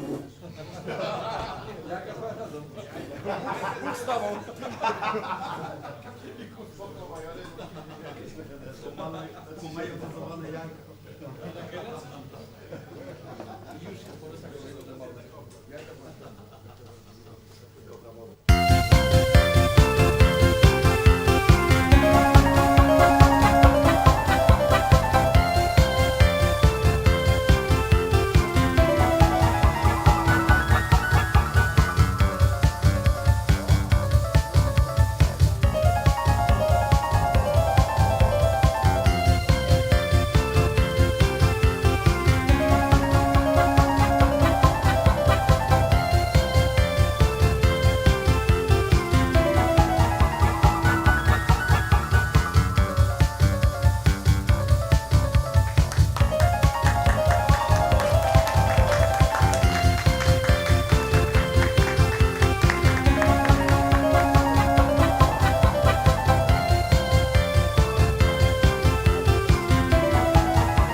That was entry number 1, the only entry in this category. To była praca numer 1, jedyna praca w tej kategorii.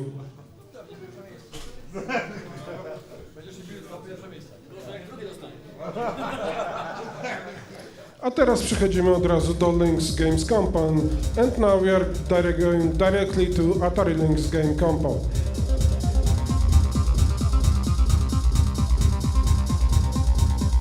Celebrating 25th Silly Venture anniversary. Praca numer 1, entry number 1.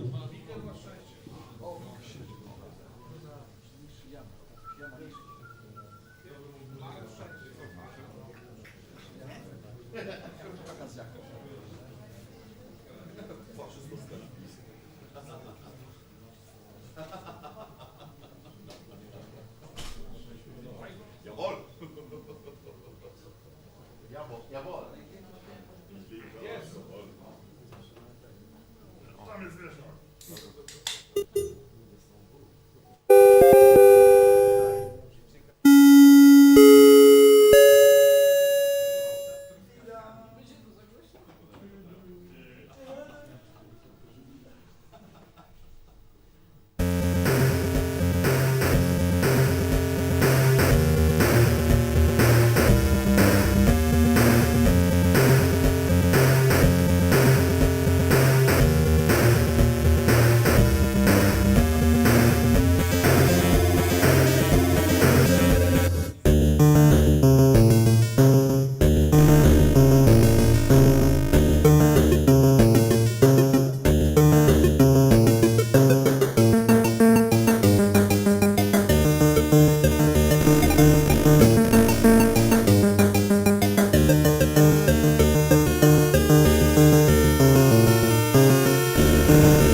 That was entry number one, the only entry in this category. To była praca numer 1, jedyna praca w tej kategorii. I robimy 5 minut przerwy. And we are taking 5-minute break.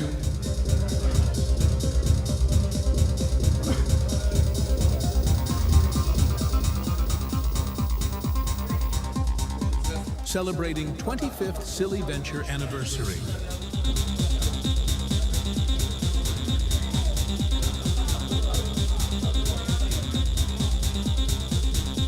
"25 years of Atari adventure."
celebrating 25th Silly Venture anniversary.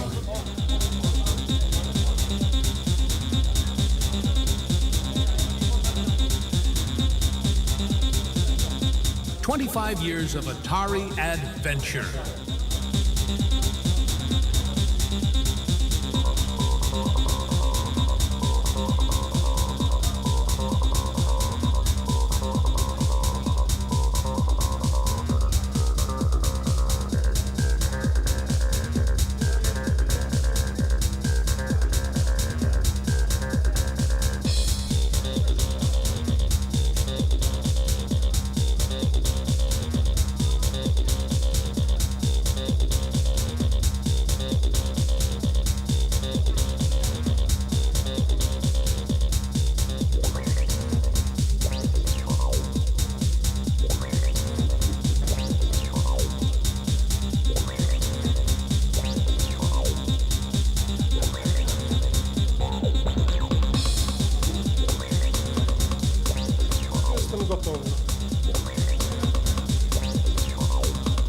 Okej, zaczynamy ponownie Compo. Okej, Compo starts again.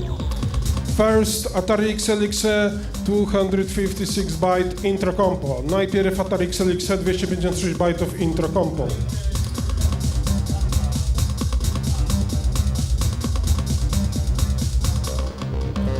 Entry number 1, praca numer 1.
To była praca numer 1, that was entry number 1, and now entry number 2. Teraz praca numer 2.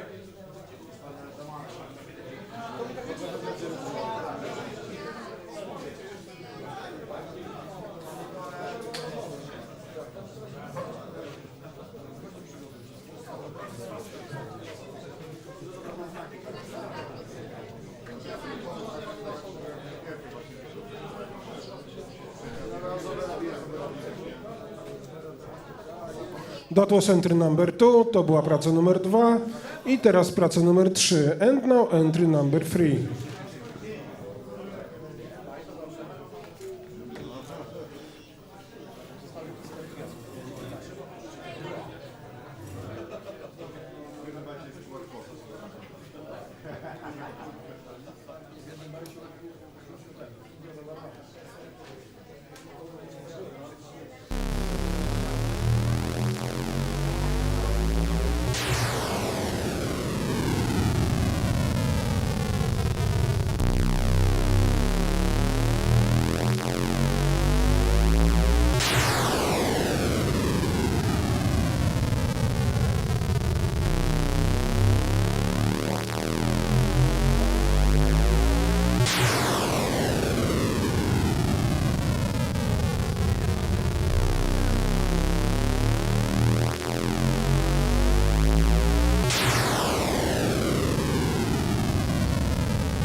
To była praca numer 3, that was entry number 3, and now entry number 4.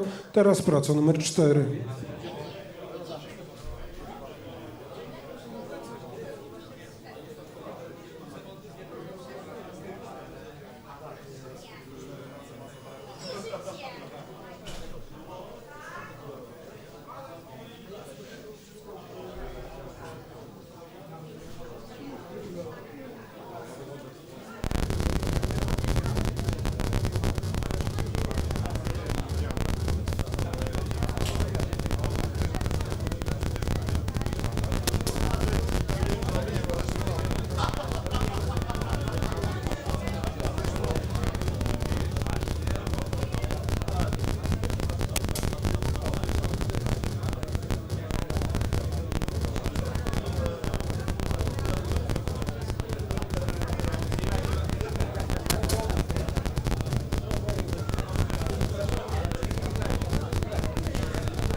To była praca numer 4, that was entry number 4, and now entry number 5. I teraz praca numer 5.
That was entry number 5, to była praca numer 5 i teraz praca numer 6, and now entry number 6.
To była praca numer 6, that was entry number 6, and now entry number 7. I teraz praca numer 7.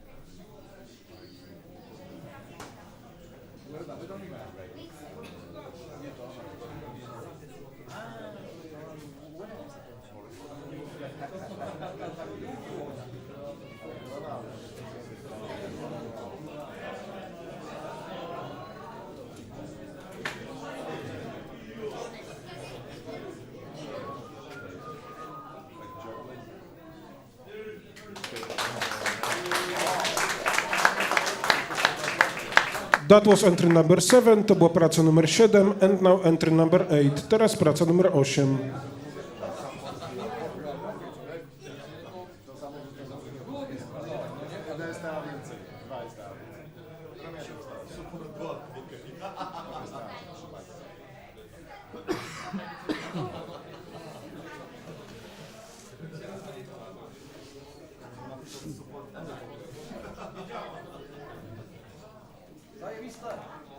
Ciemność czy nie? Fajnie, fajnie. Co do...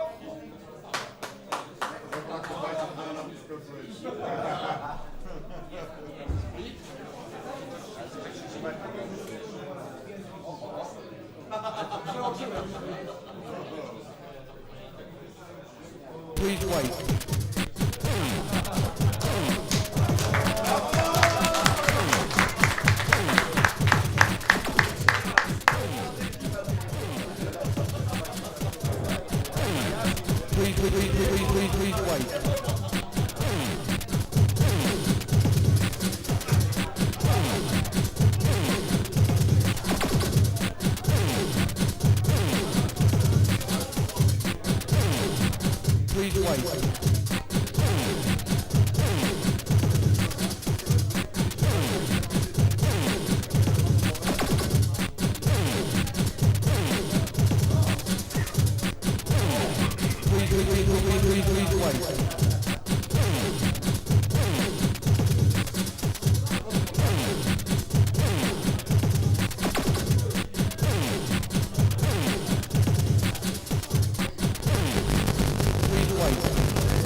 Przepraszamy za problemy techniczne. Sorry for technical problems.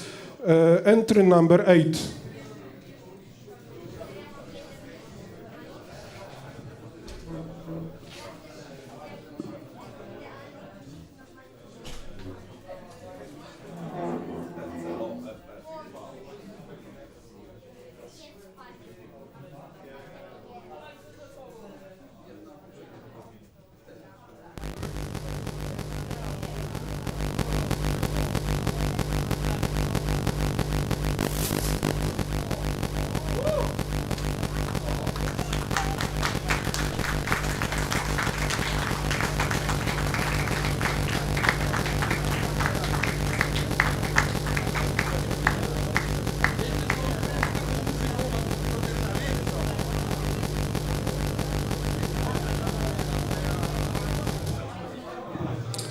That was entry number 8.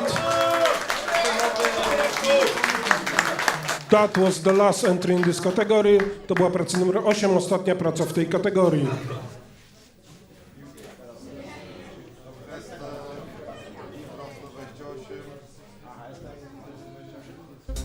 I przechodzimy od razu do Atari ST 128 bytów Intro Compo, and we are going directly into Atari ST 128 bytes Intro Compo. Celebrating 25th Silly Venture anniversary. Entry number 1, praca numer 1.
That was entry number 1. To była praca numer 1. I teraz praca numer 2, and now entry number 2.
To była praca numer 2, ostatnia praca w tej kategorii. That was entry number 2, the last entry in this category.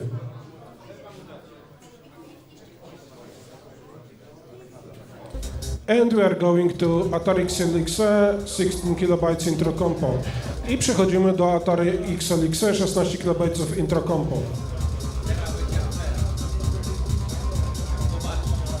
Celebrating 25th Silly Venture anniversary.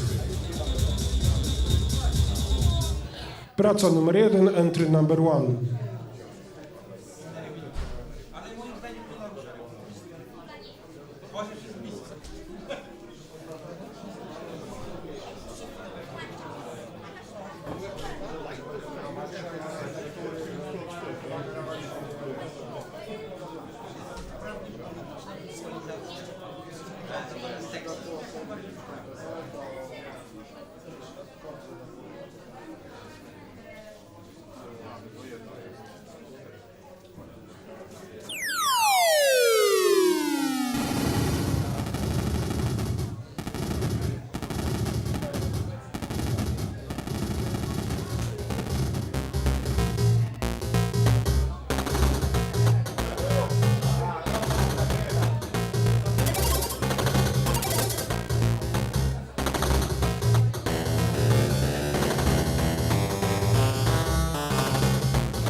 To było praca numer 1.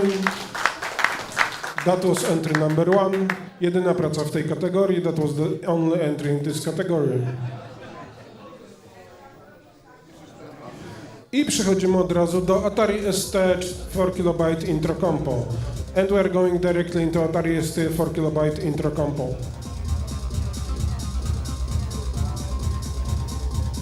Celebrating 25th Silly Venture anniversary. Praca numer 1, entry numer 1.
To była praca numer 1, jedyna praca w tej kategorii. That was entry number 1, the only entry in this category.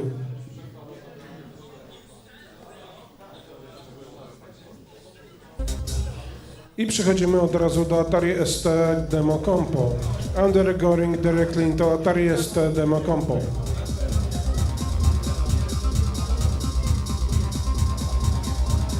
Celebrating 25th Silly Venture anniversary.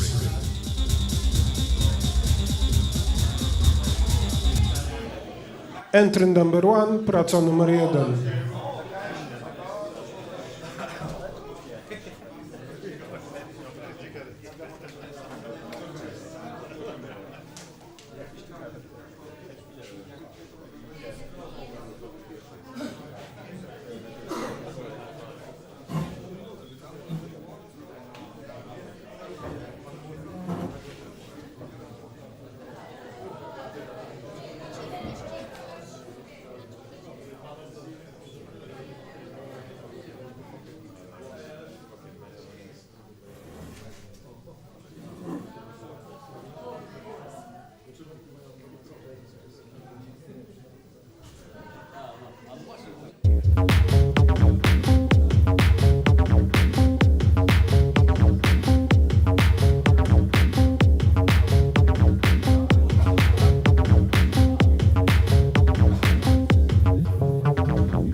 To była praca numer 1, that was entry number 1, that was the only entry in this category.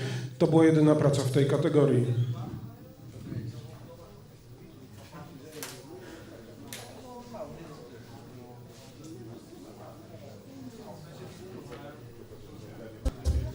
I przechodzimy od razu do Atari Lynx Demo Compo. And now we are going directly into Atari Lynx Demo Compo.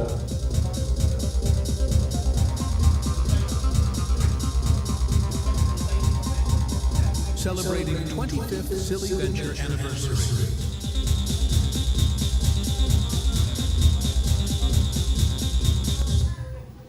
Praca numer 1, entry number 1.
To była praca numer 1, jedyna praca w tej kategorii. That was entry number 1, the only entry in this category.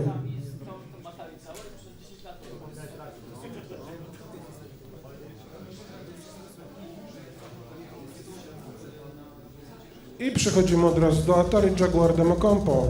And we are going directly into Atari Jaguar Demo Compo.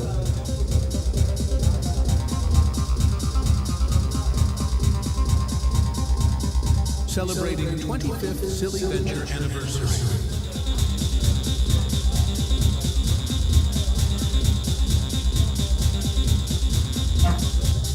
Praca numer 1, entry number 1.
That was entry number 1.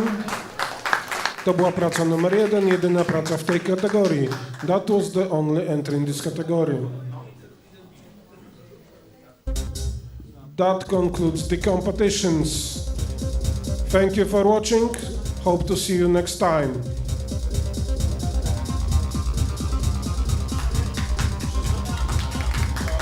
Celebrating 25th Silly Venture anniversary.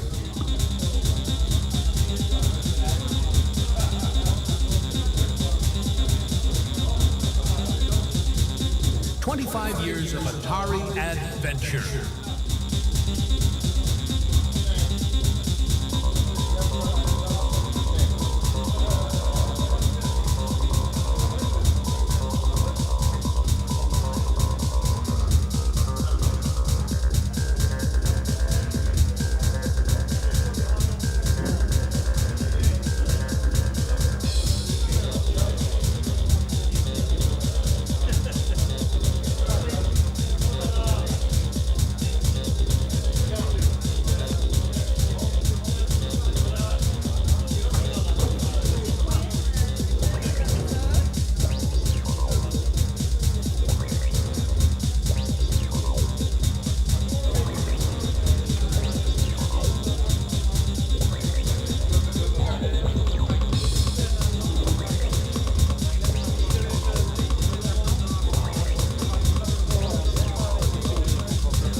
If any one of you was voting just on paper without using electronic system, please bring your votes to the Compo table. Thank you.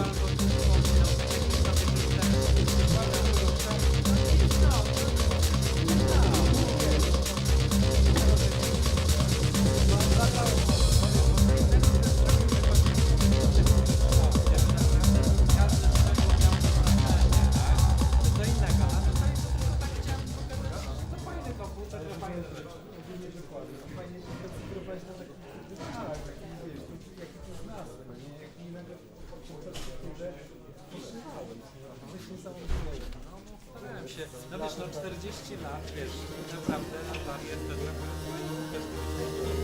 Super, naprawdę. Bardzo duża cegiełka.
Także zdrowia, trzymaj się.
Welcome to Quake 3 Arena.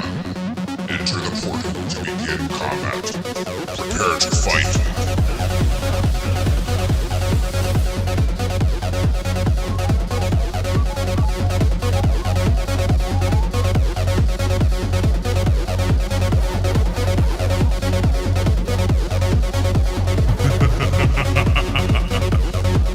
Test your luck. Finish him. Flawless victory.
No to co, dyskoteka?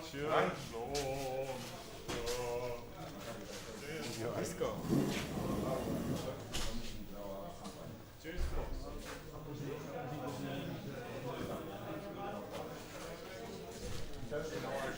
Ucieczka tałunem przykryte na śmierć.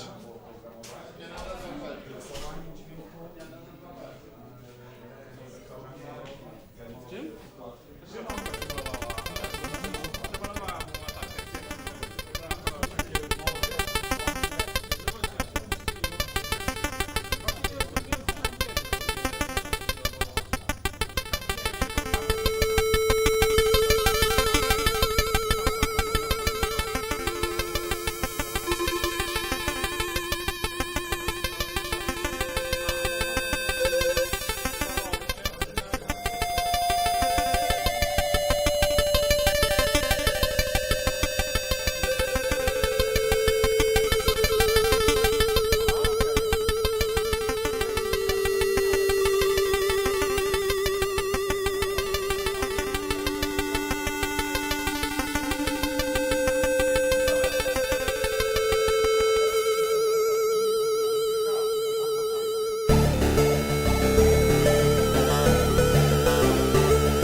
128, po prostu ta jedynka, tak zwany toster. Tak, z kaloryfery, albo szara. Tylko nie fioletowy, ale brązowy też szara. Może jeszcze są współpracujące. Jeżeli chodzi o odkrywanie, jak cyklujesz,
Tak, idzie gość, podnosi kurwa.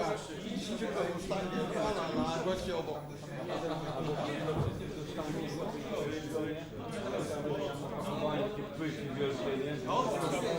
Żeńska dojada. Ale najlepsze jest to, jak chodzi w pracy, wynosi ten stanie, sprząta pod spodem. Tak, a to waży ze 30 kg.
Mi po prostu upadło.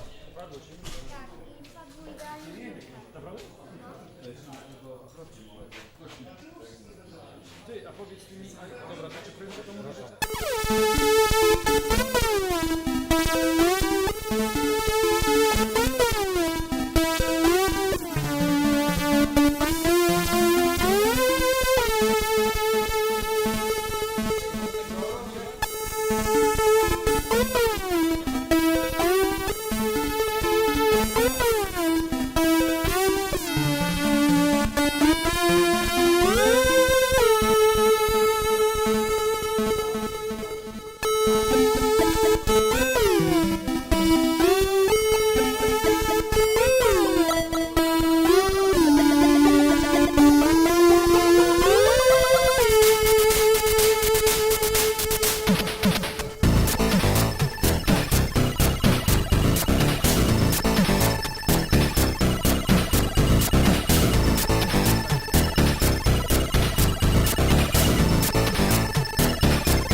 No nie ma, widzisz, nie możemy znaleźć wszystkich części. Ale ninja masz przez presję i trzeba tego tu skleić, nie? Jego fryzurę i oko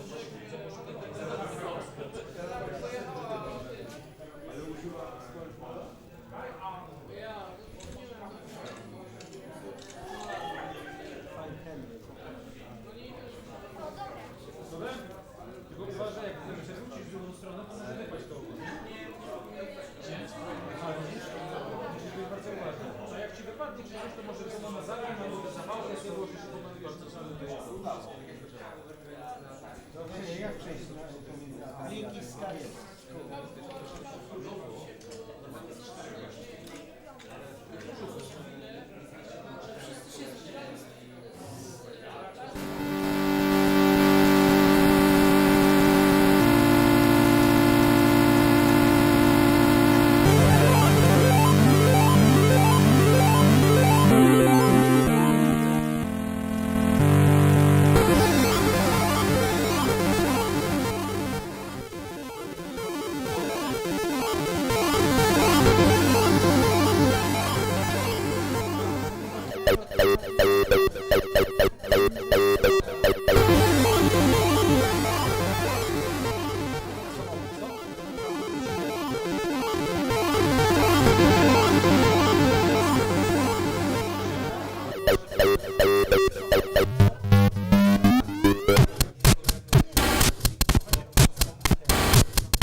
gdzie ty idziesz?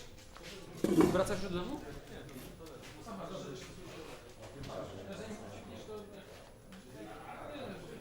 Dobra.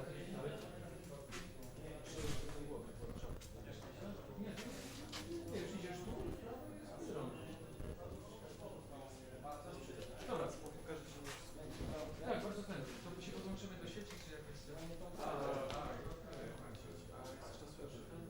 Dobrze, to albo na moim telefonie. Dobra, to...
Czekaj, ja zobaczę w telefonie.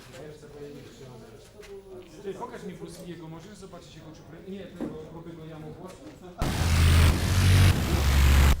Zobacz, to jest tam...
Ja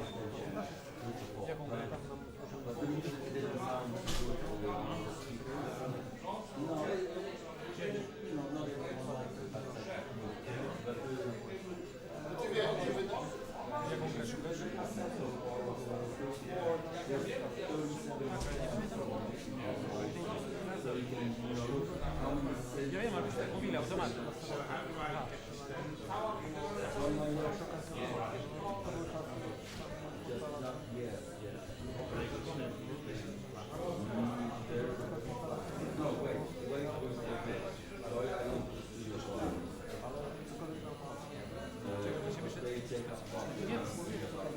Wiesz co, weź, zobacz tego, zobacz...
dopasowane do 200, rezerwuje je do pojedynczych biegów i jeszcze w JSONie zapisuje ich pozycję i rozmiar, a potem zrobimy tak, że to się kompiluje do jednego obrazka, żeby potem móc to do Photoshopa wczytać i skonwertować wszystko do podwójnej palety na 16 kolorów.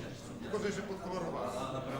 A jedna wywołanie kompletny biały, z czerwonymi majtkami. Najlepiej wszystkie kuleczki zrobić różnie.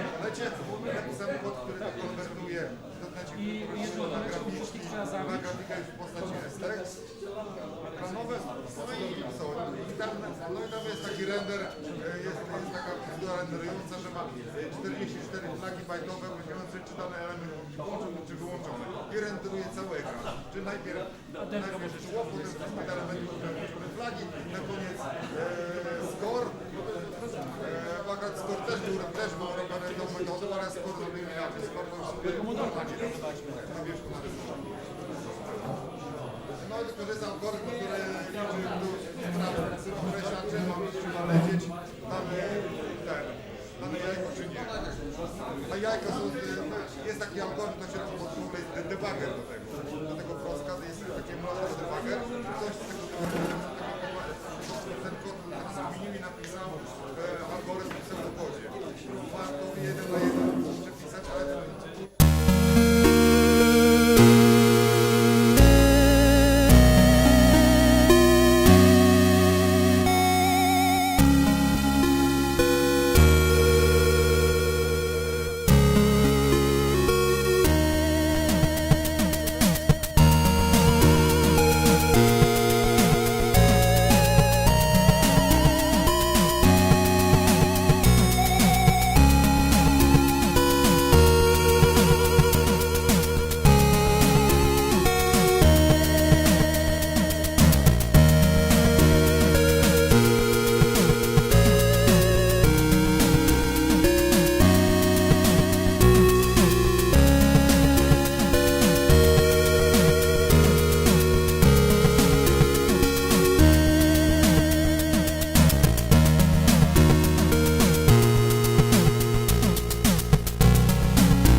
Na 800 można grać. Mój ulubiony na 800. O, ja znam tylko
patrol, kurde.